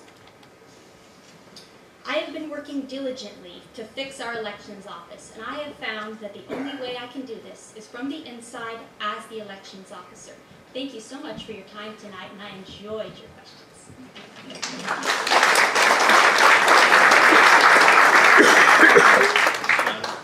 Once again, thank everybody for coming out tonight and getting to know the candidates and voting for the candidate you feel will do the best job for you and your community. I would like to clarify a couple of things that have been said tonight. A backlog of appeals was said that we have in our office. That is untrue. There is 1 appeal currently in our office for last year. There was a grand jury report last year, and unlike what was said, it is all factual information. It's not factual information. The members of the grand jury were part of the group that is, some of the members of the grand jury are part of the group that have filed lawsuits that are holding up the Mountain Valley Joint Unified School District bond to clean up the issues that they have with their schools there.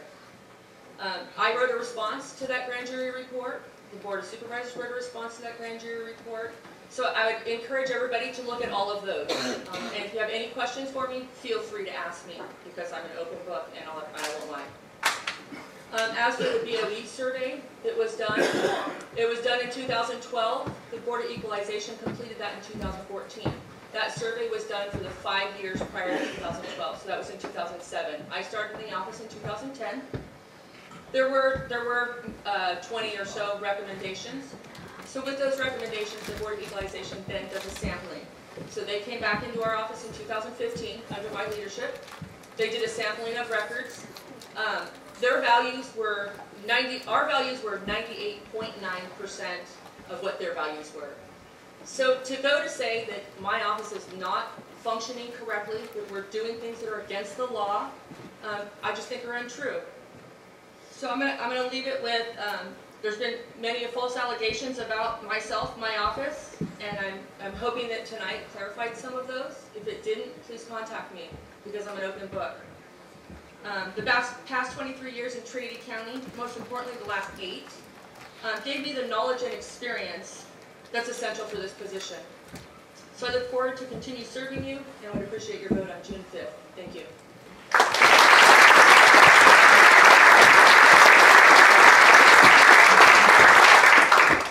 We've heard a lot this evening about the function of the CRA and concerns about how these duties have been carried out. What this all comes back to is making the right choice. With this election, you now have the choice to stay with the questionable state of the appointed CRA, or you can choose to elect a new set of fresh, educated, committed eyes of oversight, responsibility, and accountability. Some of my goals for this office include examining all the processes and procedures for adherence to state and county code, reviewing customer service practices to ensure citizens' concerns are addressed in a professional and kind manner, establishing public outreach and involvement programs to leverage volunteers wherever possible, providing more information to citizens via the trinitycounty.org, ensuring that the deficiencies found by the grand jury and the BOE are addressed immediately and reported on publicly, examining the practice of raising assessed values up to 2% annually to better protect fixed income individuals, analyzing the feasibility and public support for reopening polls in remote locations. I pledge to you to be an honest, fair, transparent office holder who will abide by the law and whose approach to the public will be kind and helpful. There are difficult issues you have to deal with at times, and you want to go to a government office where you're respected and treated fairly. You deserve an elected CRA who is committed to ensuring that your precious liberties are not denied, including the most important job in government, and that's of you, the citizen, and your right to vote. These liberties also include property rights and equitable taxation. The framers of the Constitution actually put property rights ahead of all of our other liberties in some of their writings. So I stand before you tonight offering you a choice. I ask you to make the right choice on June 5th and vote for Lisa Wright. Thank you.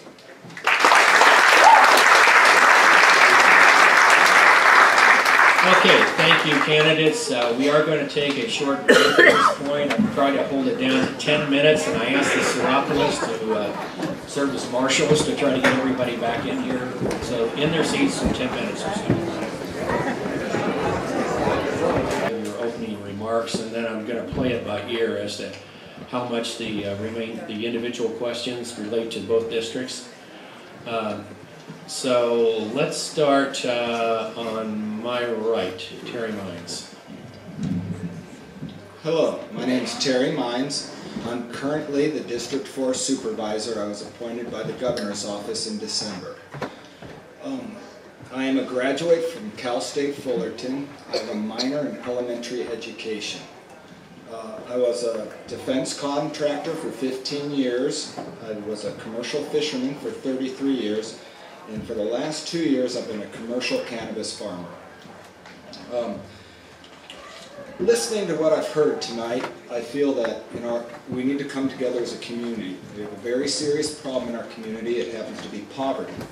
We have a serious lack of jobs and economic viability. We've heard all the sheriffs, all the other people here, everyone here ask them for questions and answers. And everything that comes from what I've heard takes money. Okay, so this is an understanding that as a supervisor, it's my job to try and help bring economic viability to this community. That's what's going to solve the problems that everyone here is discussing. I believe that I have the best opportunity to provide that. I've spent the last 3 years going to supervisors and planning meetings, getting a very good understanding of how this job works. It's called experience and understanding. In order to get this job and get it moving and become successful, you have to have an understanding of what your tasks are and what the problems are. From what I can hear tonight, the most important thing is law enforcement and the lack thereof. Okay? This is going to take money, and it's going to take sharpening the pencil and getting the job done. We have 3 excellent candidates for sheriff here in this community, but the bottom line is they're all going to need some money to fix their problems, to fix the problems for this community. So understanding that, I believe that we have to become economically viable. Our county needs to quit putting restrictions on economic viability, and we need to be putting positive ability for the economic people of our community. We have a large retired community here, and the people that are below them need to come up with economic viability to sustain the services that everyone in this community is going to need. Our services are severely lacking here, and I think we need to pick them up. So I feel it's my job as the current supervisor, and I would like to continue to do this job because I think it's going to take a lot more than just one day. It's going to take years, and I think we're going to have to come together as a group. So I would like to continue doing this for the County of Trinity. Thank you very much.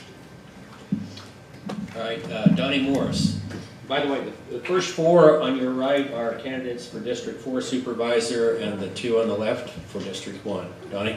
Hello, I'm Donnie Morris. I was born and raised in a small town in Marin County. Moved here in 2004. I've been running my own business here since 2006. Let's see. I only have a high school went to school at high school, but that was just the beginning of my education. I'm an avid reader, and not much formal education. I running a business, I have done a lot of having to run budgets and let's see. So, I've been a frugal man. I'm not just cheap, but I believe in reuse and recycle and conservation of resources. As a supervisor, I believe in diverse, differing opinions, and I don't like to put labels on people, right, left, conservative, liberal. I want to hear your opinion. I do have the qualifier that you know what you're talking about. I'd like to represent all my constituents. I would like to have ability to have monthly meetings somewhere in a central in my district, so people can come after hours or have a weekend meeting. So if you can't get a Tuesday morning off, you can come and talk to your supervisor. I have the repairman's view of the world. I do troubleshooting, investigation and research of a problem, and how to repair malfunctioning systems. I think I can bring that into this office also. As far as another thing I like is Mr. Perot's KISS principle, which is I like to keep it simple. The law should be simple and written so that anyone can understand them. And another thing I'd like to do is actually start cutting out old laws that no longer pertain, that just fill up books. Thank you. Okay, let's see, that's Justin Sullivan's next, and I remind everybody, get a mic relatively close to you, because some of that feedback we're getting is because they're having to turn the volume up to catch the voice, I think, so. I'm not the engineer, but. Is this any better? Can you hear me now? Closer? Okay, thank you. All right, well, first of all, I'd like to thank this optimist, not only for holding this meeting, but for the job that you do. And I think we all have a terrific future ahead of us, and part of that is the great minds that you have promoted. I'm really, really excited. It's going to change the world here within a few decades. My name is Justin Sullivan. I'm from Big Bar. My children will be the 5th generation to have ties in Big Bar. And where I have not always been able to live in Big Bar has always been my home. I have a degree in engineering. I'm a mining engineer.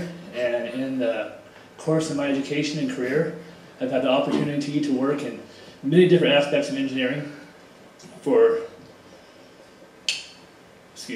many different aspects of engineering across the western U.S. and Australia. And I've had the opportunity to work for very large corporations such as Rio Tinto, part of their negotiating team for contracts with vendors such as Komatsu and Caterpillar. I have been a planning engineer for Barrick in northern Nevada, an operation that grossed over $1 billion a year and employed over 400 employees. In 2007, I came back to Trinity County, in which I thought was going to be a short break. The 2008 fires kind of extended that, but I met Martha, and we both knew that there was no other place but Trinity County to raise our children. And that's a large part of why I'm running for this office. That, you know, we talk a lot about economics here, but we all know that this is a cultural county. It is not just a cultural county, it's the apex of cultural counties. There's a lot more budget money and financial opportunities for all of us right over that pass, yet we make a sacrifice to stay here. I think a large part of Trinity County is in private property rights, and I think if we were to protect them and to allow people to have more opportunity to make money off their own land, that we'd have a better economy here. So thank you.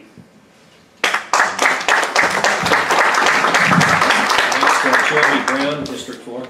Hello. I'm in a band, so it's okay. I just want to read the definition of community: a group of people living in the same place or having a particular characteristic in common.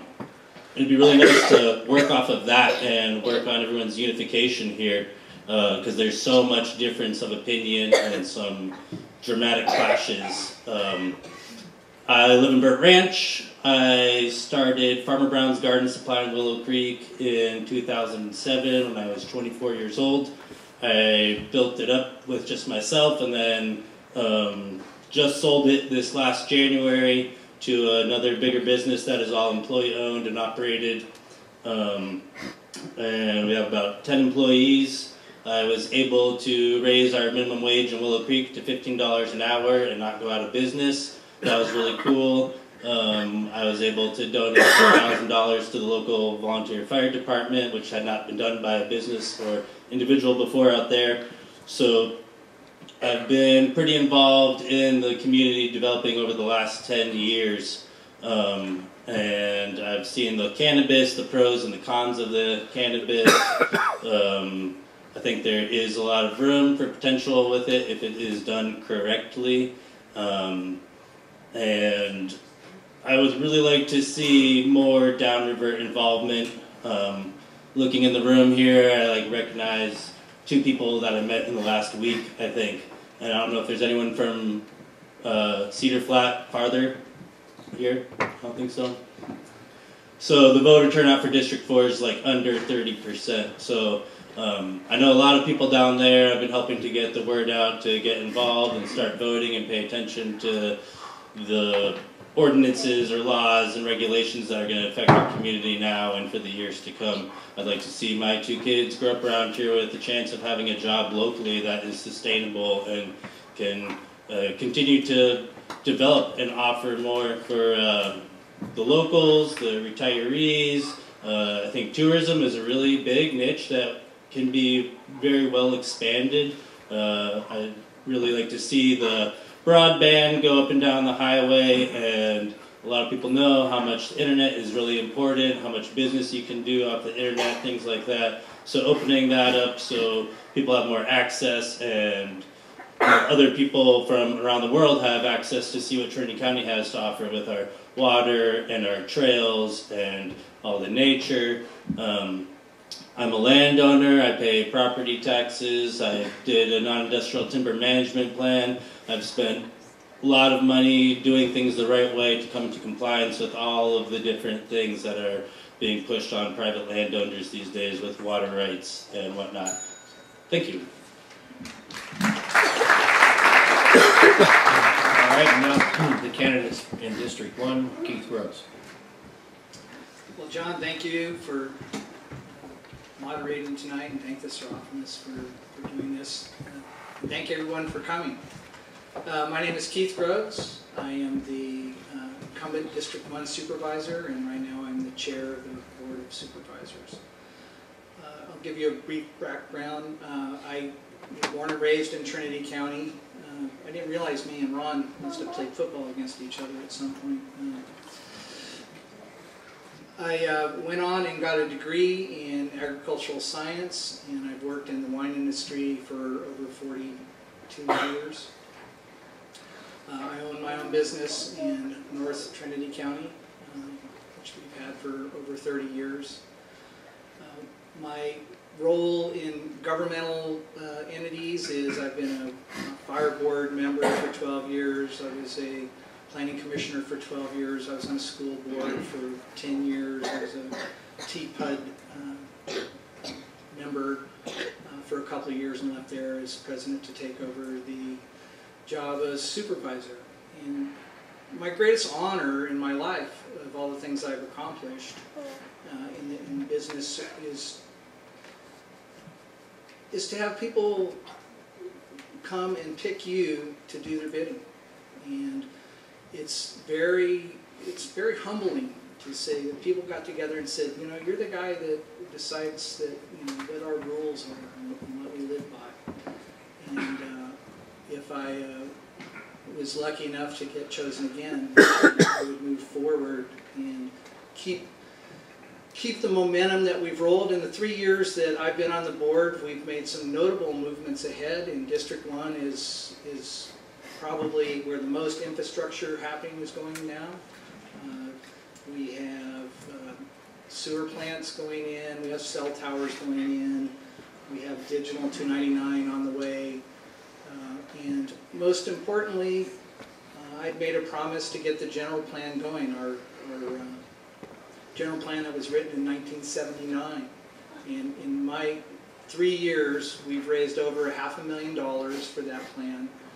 And I've got the state to commit to fund more of that for us. And I'm promised by our staff that we will start that process in the fall of this year. So hopefully, if chosen, we would be finishing up at about the time that I would be out of office.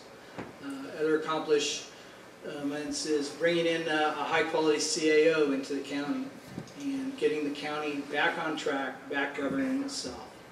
So with that, thank you, and looking forward to serving you in the future.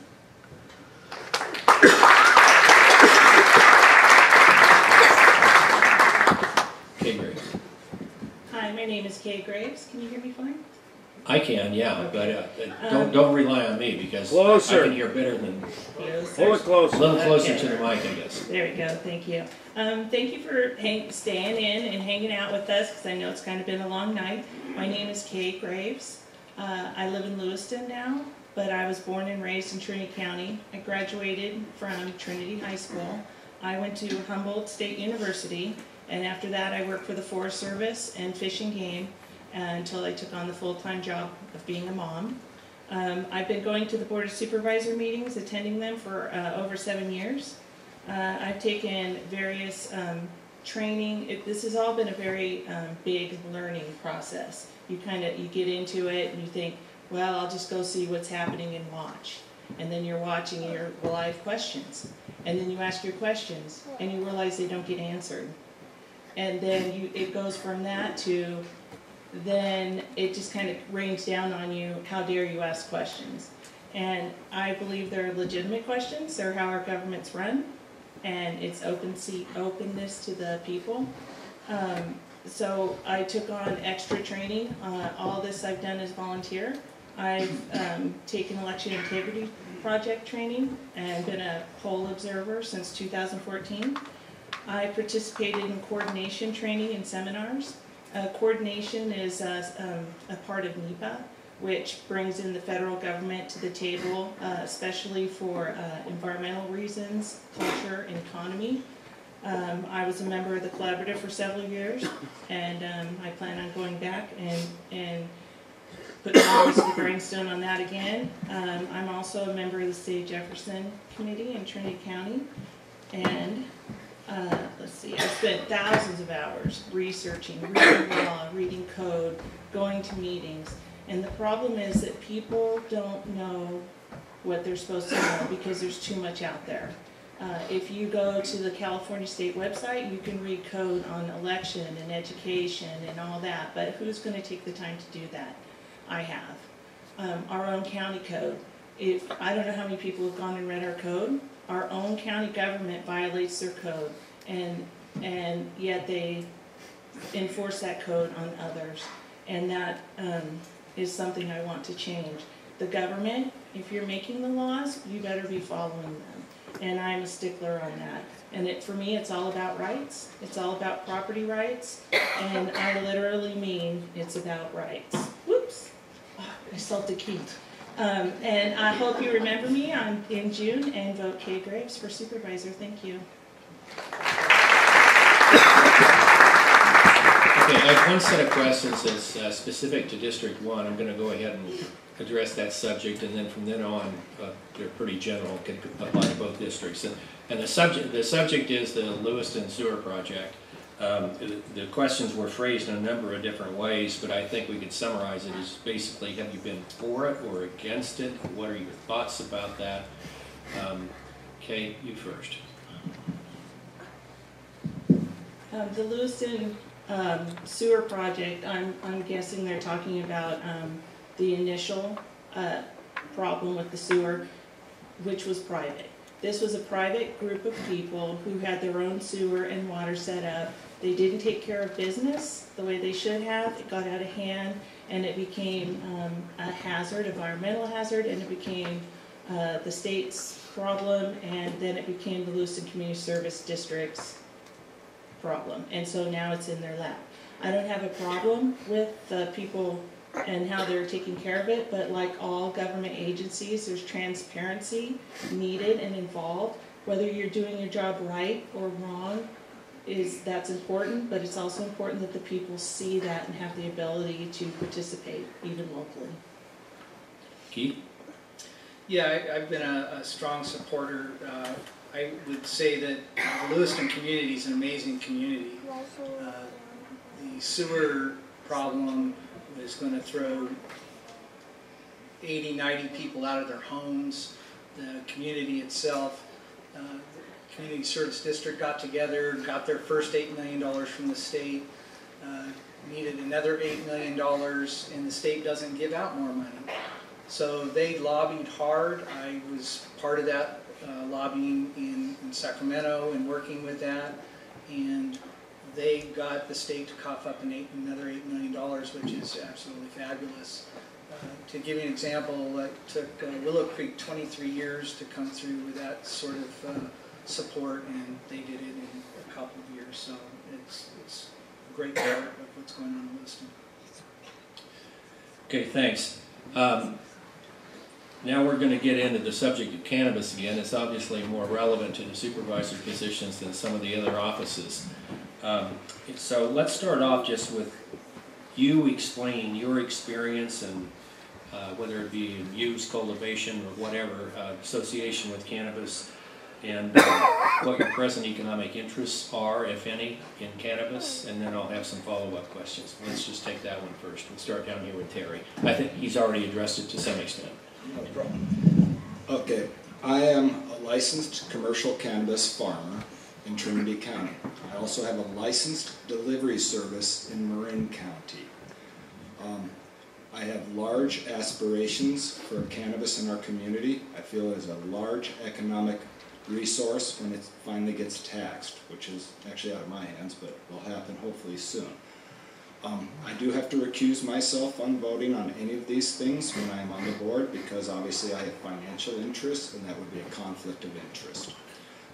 My family owns a property down in Douglas City, and we are hoping to put in distribution and manufacturing and to bring serious jobs and revitalize Douglas City. We need some real jobs that pay real money, that bring in real taxes, and fix the problems, and bring in money to pay for law enforcement and all the other things. So I am heavily involved in this. Thank you.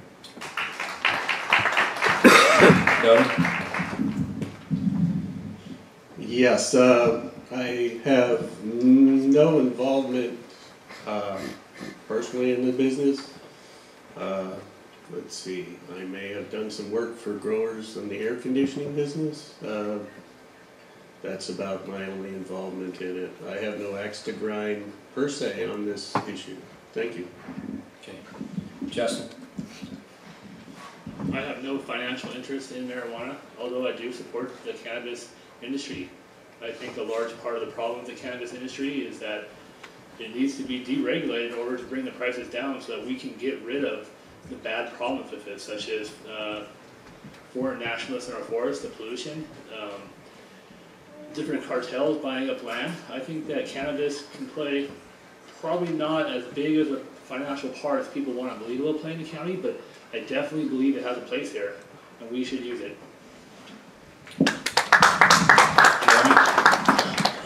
Where to begin? Go back to high school at some point, you know, just to be honest. I am a cannabis grower as well. I've got a permit. My wife has a permit. I think it has huge economic potential for this area, especially if you incorporate tourism. I've had the Farmer Brown's and Bigfoot Supply, so I've seen tons and tons of growers. I've been to lots of properties. I've seen all the environmental devastation, and I've seen lots of beautifully propagated cannabis. It's a plant just like a winery. It produces things that cause intoxication if you use too much of it. There are proper ways of managing it, and I think it's worth looking into.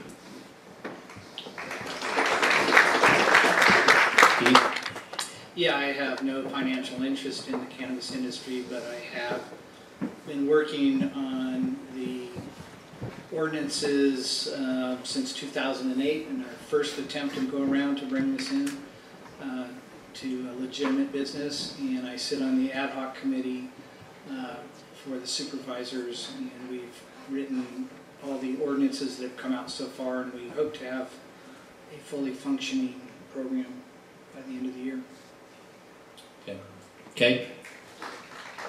I'm not pro-cannabis or anti-cannabis. I'm pro-property rights.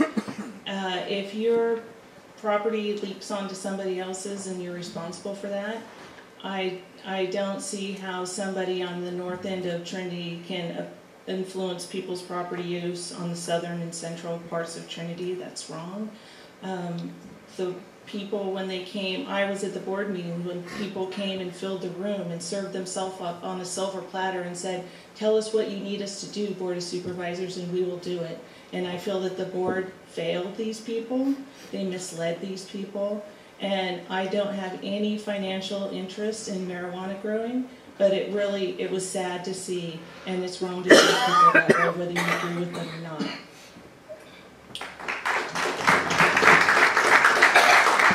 Okay, due to the proliferation of questions on this subject, I'm going to go at it a little bit differently, and that is, can cannabis be a long-term economic driver in Trinity County? Should it be? And your thoughts, if so, why not? Terry? Well, I would like to hope that it's going to be a large economic driver in this community. We're part of the Emerald Triangle. It's world renowned, and I do mean world renowned. Okay, it's the most famous place in the entire world for the best quality of cannabis, medical or recreational. As far as economics, we got to do everything in this community, not just cannabis. We need to improve the economics here. We have serious, obviously we're the county of poverty. So I feel cannabis is absolutely a very good possibility for the community to gain tax revenue to then fix the other problems that our community has. So I'm 100% supportive of our cannabis industry. Okay. Go ahead. Yes, yeah, there's definitely a possibility that marijuana will boost our economy here. I do see that we need more boost to our economy. I see probably 1/3 of our commercial real estate in Weirville is empty. I'm not sure what to say except for the economy is bad here, and it's probably bad just about everywhere else. Thank you. Justin? Will cannabis be a long-term driver in this community? I actually agree a lot with what Terry said, but I don't know that it will. Without an export market being allowed federally, I don't know how special Emerald Triangle marijuana is in California, especially since I don't think that we know if marijuana has the terroir that wine does. But I really hope that in the short term that taxes can be brought in on it, and hopefully in the long term as well. And to put this in perspective, the average tobacco farmer, as far as I understand, makes $2 to $3 a pound. And I don't really see a reason why it would be very much different long term for cannabis. Jeremy? I think the tourism with cannabis is an area that should be focused on. People travel from all over the world to go to Napa. It's no different. There's just not a place to identify with the best cannabis in the world. People used to go to Amsterdam, they'd fly out there and go spend a week out there just to try all the different kinds and everything. And as goofy as it sounds, there are probably millions of people that would love to come down to 299 and check it out. It doesn't mean they're going to be out of control or whatever. I think ecotourism is huge for the cannabis opportunity. I also think there is potentially an opportunity for a pharmaceutical company to come into Weaverville that has some sophisticated experience in the medical side, and everyone's complaining about their pounds not being worth any money, $300, well maybe you could take it to a pharmaceutical company and they could turn it into good medicine for people that utilize it. Okay. Next, Keith. Well, part of your question is, should it be? And that ship has sailed. It is. So where the market will take this, I don't think anybody knows. I think there's been a shudder and a shock through the industry, and a lot of growers are learning the lessons of agricultural and economic environment. But we don't have a crystal ball, and it's really not the role of the government to have a crystal ball in this. The role of government is to set up rules and regulations that people can follow and allow to do their business without harming other people. And so that's what the county's in the process. And I hear a lot of hyperboil about what could happen, yet not a lot of people have even bothered to read the California regs, which are pretty onerous. So what will happen, I don't know, but there's a real reality check coming. Okay. Cannabis growing, I would rather it wasn't the center of our economy. It's a big portion of our economy, and then it affects other businesses when the people are buying, people are tourism, bed and breakfasts, etc. And then they come up and they would enjoy, you know, our wilderness, our lakes, our rivers. I'm a firm believer in medical cannabis, and I would like us to be a destination spot for that. I would like to see us expand our economy to, we once had a logging industry, now we have the mill. I would like to see shaded fuel breaks, and where we make a little money off the project so that we can pay for them and protect our communities for fire. And there's other components that I'd like to expand on for our economy. Thank you. All right, picking up on that last theme and leaving cannabis aside for a minute, what would you do as a member of the Board of Supervisors to encourage economic development in the county, leaving cannabis out of it? Terry? Well, glad you asked that question, because I do feel cannabis is only a small portion of this. I think that we have broadband coming in, which Ms. Morris, the supervisor, has been on a path of getting into our county. Tourism, which is actually something that has been lacking, but it's called a rebranding. We need to change it into a health and holistic. Our county is the county of origin of water. It's absolutely the most beautiful county in this entire state. It's the most pristine county, and we need to keep it that way. But it needs to be rebranded, kind of like what Napa and Sonoma have done. We're going to have appellations here, folks. We're going to be just like Napa and Sonoma. We're not going to be like Tehama or Yolo. We're going to be this pristine, beautiful place. We're going to get the property values up like Napa and Sonoma. And this is going to be a wonderful, beautiful community, because like the analogy here is cigarettes. That's a bad analogy for cannabis, because cigarettes has no medical purpose. But the analogy is that it's like alcohol, like wine, and that's what's going to make our county pristine. Donnie? Okay, let's see. Well, last time I was on this stage I was acting and singing, but I'm not going to do that now.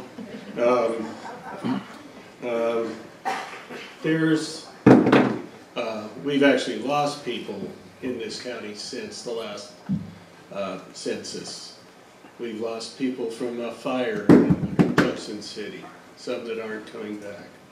We're going to have to do our best with what we have.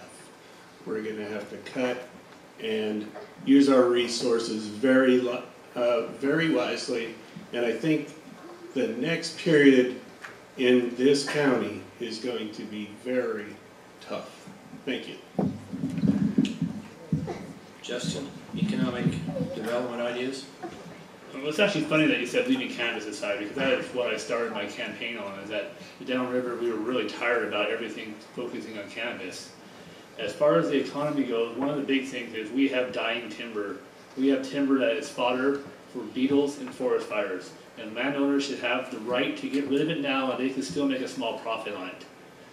Now, as far as the economic future of Trinity County, I hope there's a lot, but there is a new technology boom that's about ready to happen. And I don't think that anybody really knows what the future of that's going to be. But hopefully it'll be very exciting. Hopefully people will be able to come to Trinity County much faster, and we can be a more relevant county. Excuse me. Good to go. I would like to see essentially use what we already have going and build off of that. So we've got our trails, we've got our wilderness, we've got our rivers and creeks. The whitewater is a really big draw for people. People come here from all over the world just to go whitewater rafting down the Trinity. I think that needs to be built on. There needs to be really good public access to the rivers, a place where people can go and get a trail map where they can be like, oh, I can go to 10 different places on the river and try these kayaking things. I'd like to see a standing wave be put in on the Trinity River somewhere. It's a feature that you install in the river, usually with rock, and it creates a standing wave. People can surf it, you can kayak it, you can sup it. It's a evolving market where people are traveling all over the world to check it out and spend their money, spending a few days to a week. I think that would be a really good avenue for our economy future. Keith? Well, I could probably go on for days on this subject, but again, the role of government's not to put in water features or things like that. The role of government's to get the infrastructure ready for smarter entrepreneurs to come forward. So the number one thing that I said 3 years ago, and now we're on the edge, is a general plan. And it's not sexy, but the fact is you can't build anything until you have this in place. The Digital 299.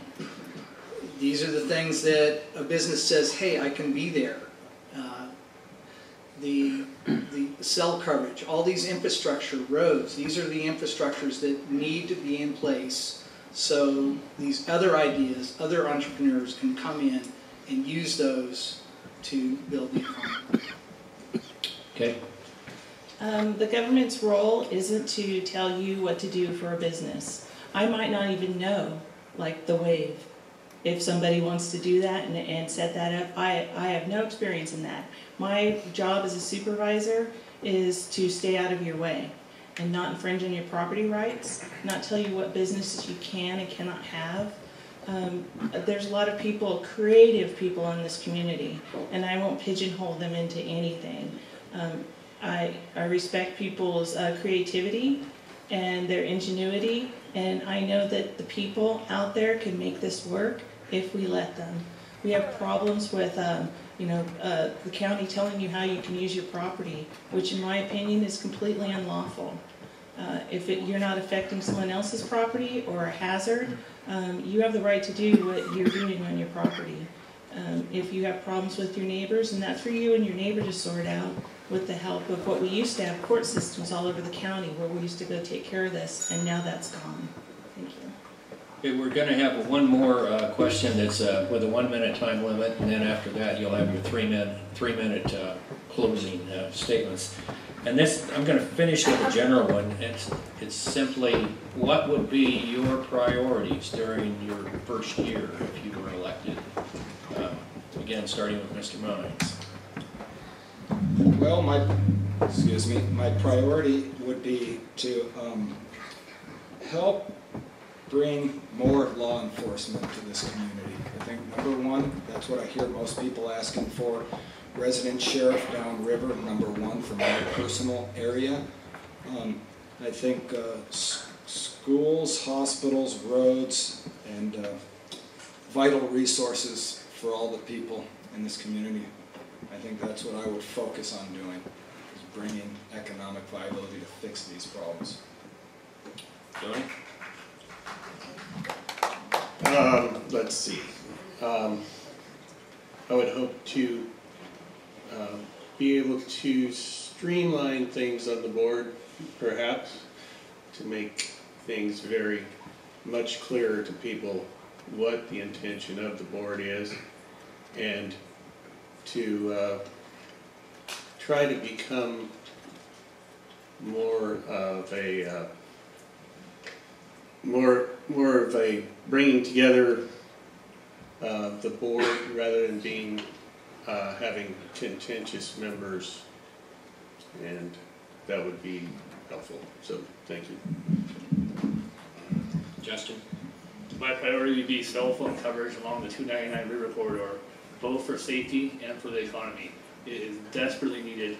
People are cut off all the time during fires, during landslides, and we have an aging population. We need cell phone coverage. Jeremy? I think I would spend some time getting to know the different leaders in the different positions that are making the choices, and talking to my constituents, members of the county, to identify the problems. And I did spend some time doing that a couple weeks ago. It seemed like safety is the biggest issue out there. People don't feel safe anymore, so making sure that the sheriff office has the resources they need to fulfill the job that the people in this area feel is required. You can learn a lot by talking, and you can even learn more by listening. I've become a very good listener over 10 years of being in a public retail business, where you can just listen to people for a long time. Sometimes you're like, oh, but other times you get really good insight, really good points that you would have not have found for yourself. So to have input from the community is a really huge, big deal. Keith? Yeah, continuing on what the building blocks that we've built. So in my 3 years, we've added 4 sheriff deputies, or allotted the money for 4, is a better term. We've come a long ways in the cannabis regulation and trying to bring growers into the white market. We've had about 375 licenses now. We lead the state in where we're at. Other counties call us all the time for help. It's not a perfect system, but we're struggling along. The continued infrastructure, I see Lewiston as a huge place that we continue to do infrastructure. On Trinity Lake, we now have 3 boat ramps that have funding to redo the boat ramps. So it's kind of all in is my goal. All right, Kay? There's a lot of issues that need to be dealt with, but one of the ones that I think I'm specifically suited for, from my college background and just my research, is the coordination with the Forest Service, who's one of the major landholders in this county. Anyone that knows anything about trees and looks up at our forests knows it's in a bad way. Our Sheriff Haney, when he first was in office, was bright-eyed and bushy-tailed, was all ready to go with a coordination committee, but he got shot down by the board. I wouldn't be able to do it by myself, but I would hope that if I was on the board and the board was amenable to doing this, then I would work hard for that, or I would help the current sheriff reactivate a public safety committee on coordination. Okay, thank you all, and now up to 3 minutes free time for everybody, responding to what others have said, or to further develop some of the ideas you've already put out there. Terry? Okay, well, I think, as Kay said earlier a little bit, I think my job as a supervisor is to promote economic viability without destroying the community or destroying other people's quality of life. I think in our community right now, we're in a crossroads of severe possibilities of continuing this cycle of poverty, which we're in, which is the most damaging thing ever for the children of this community. Having no future for our children growing up in a county of poverty is pathetic. It's our job as supervisors to change that. It's to bring economic viability to this community. It's to bring all of you people better services, a better community, better protection, better law enforcement, better schools, better hospitals, better roads, and just an all-around better quality of life. All right? I'm a solution-oriented person, but I can't do this without you. I need this community to step up with me. All right? This is about stepping up. All right? Personally, I've spent the last 3 years going to meetings, taking a lot of time out from my family to try and promote regulating the cannabis market. Cannabis is here to stay, people. Alcohol and cigarettes, you seen it go anywhere? I haven't. It's an exact similar product. It's a product that's going to get consumed forever in this world, all over the world. So as it opens up and it becomes more regulated and it does become national and international, it will get better for this community. So we have to pay attention. I think we have immense problems and they need to be addressed. And it's all about money. So if we don't get community together and start working on this, it's just going to be a continue of this cycle of poverty. We have serious health concerns with our children right now. Our children are very depressed in this community, people. Maybe you're not aware of it, but there's a lot of problems with our children, and they need our help. Okay, it's not a joke. All right, it's very serious. Being your supervisor, I am your voyeur. I have to get your stuff done. That's what I do. It's not me. I'm here to represent you to help build a better community.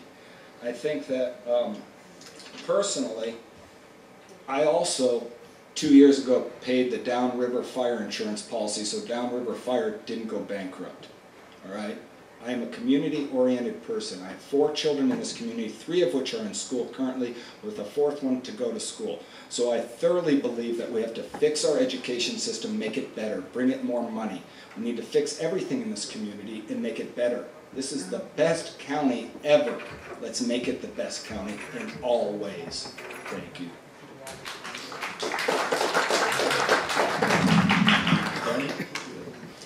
Yeah, let's see. I've been hearing about how we have to do big things to make this county run.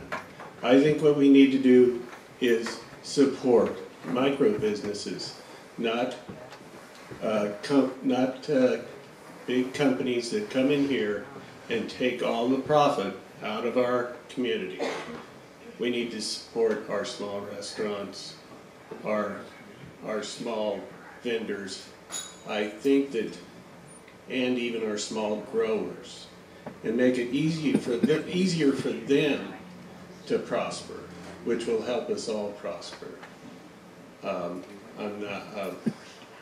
That's would be my goal, to support the small business, because I've been there and I know how hard it is to make it with no support. Thank you. Jesse? I want to start by saying that I have lived in some of the richest communities in the world, from Gillette, Wyoming, to Elko, Nevada, to Kalgoorlie, Australia. And I'll tell you what, the standard of living there, as far as teen suicides, what you can do in those communities are terrible. We have something very special here that lives outside our poverty problem. And I'm very proud of our community. That's why I'm here. There's lots of money elsewhere. I think a lot of the problem is it's just going to be a transitional period as we transition out of the profits of black market marijuana into something new. And we need to keep our eyes open and support property owners while that's happening. Thank you.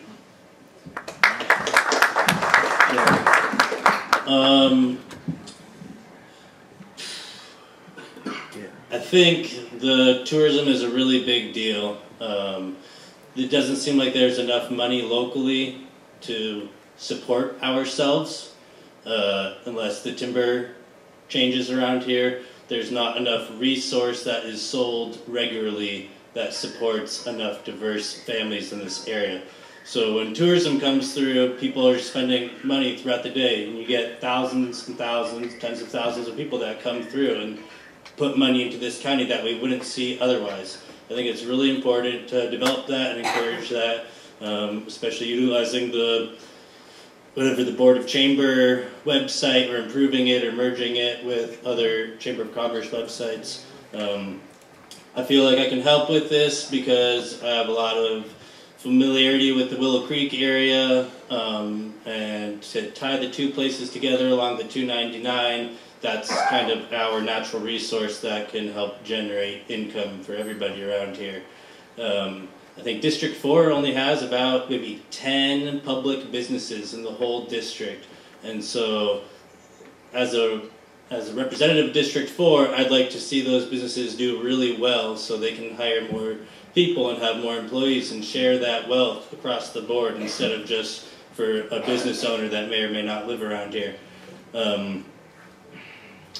I think that the timber is a good possibility. I don't have enough formal education about timber to know what is and isn't harvestable. I've spent over $100,000 doing those processes on my property so I can do a non-industrial timber management cut and make some money with the timbers for the entirety of that property. That's something I can pass down to my children. So I believe in the possibility of timber, and I think it just has to be done the right way.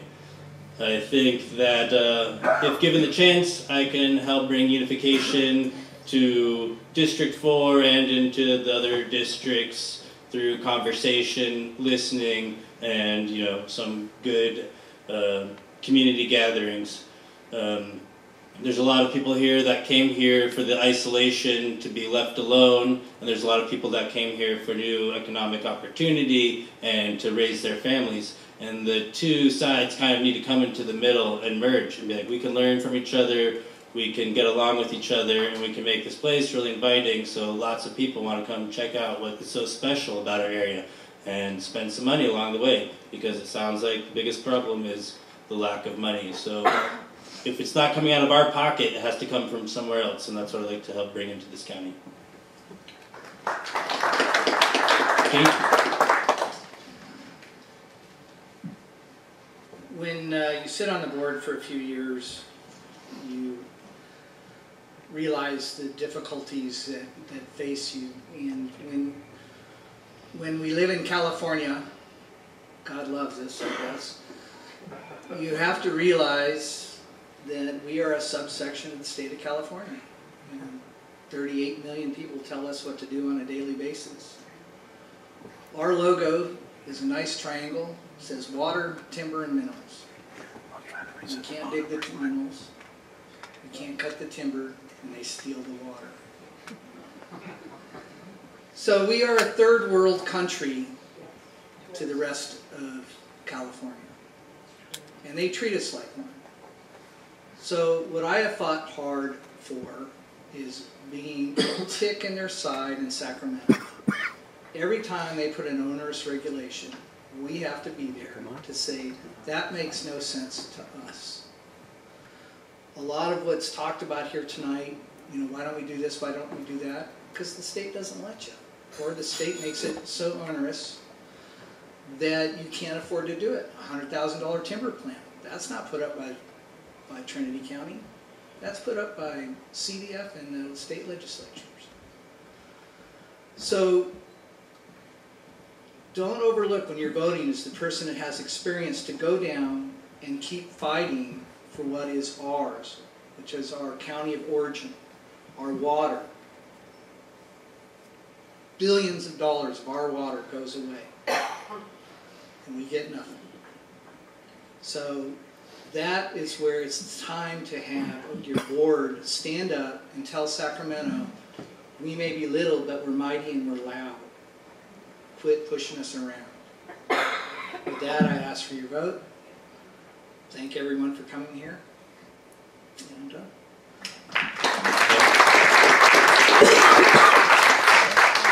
I'd like to start off by saying this is not about me. Everything I've done going to the Board of Supervisors for all these years, sacrificing my time with my children who are in school, it's not about me. It's a little bit about them because I would like them to be able to stay here. We're very diverse. It's very beautiful here. I was born and raised here. I travel around a little bit and I always can't wait to get home. It's a great county and we have lots of resources, and I disagree that we can't utilize them. I disagree that there aren't ways. Coordination, I already mentioned that. Our county already has a resolution for coordination, but they never did it. They never went through the process. They never seemed to realize what it was. Coordination's not a meeting with the Forest Service. It's a process. And we can take back our forests. You just have to do it properly. There's all sorts of channels. You read the law, you understand the law, you read the code, you understand the code. Whether you can make people follow it is another problem. Whether you can make people be honest and truthful, that's a problem. But the tools are there, and we need to look for them when we can find them, and we need to use them, and we need to be not afraid to stand up and sit on someone's doorstep. If they won't talk to you in the office, well, I'll just wait. I brought a book. There's lots of tools out there, and I understand that it's complicated, and you probably don't understand most of what I'm saying as far as what I've read in the law and what I know we can do. It's not that I blame you. I didn't know this. I wasn't born knowing it. I spent hundreds of hours reading it and researching. And I am telling you, there are ways we can take back our county. Supervisor Groves is correct. You do have to battle the state. You do have to battle a lot. And you're not going to win everything, but there are avenues and we need to take them. And this isn't about me. This isn't about enriching myself. This isn't about my friends. My friends who are actually my friends will know that I am honest, brutally honest. When you're done talking with me, you're not ambiguous about what I meant or where I stand, and some people don't like that. I agree that there's differences of opinion, but there's not differences of fact. When I show you a law and it's plain, it's the law. If you don't want to follow it, there's nothing I can do about that if the enforcement people don't want to. So there's lots of avenues. I have a lot of hope for this county, and obviously I've put in the effort because I believe that we can make this county great again. Thank you. All right. Thanks to you folks and the other candidates that were up here for your cooperation. Thanks to the Seroptimist for putting on this evening. Encourage everybody to set up your own town hall in your own community. There's time enough before the election, and get out and vote. Thank you, and I still have the truck keys.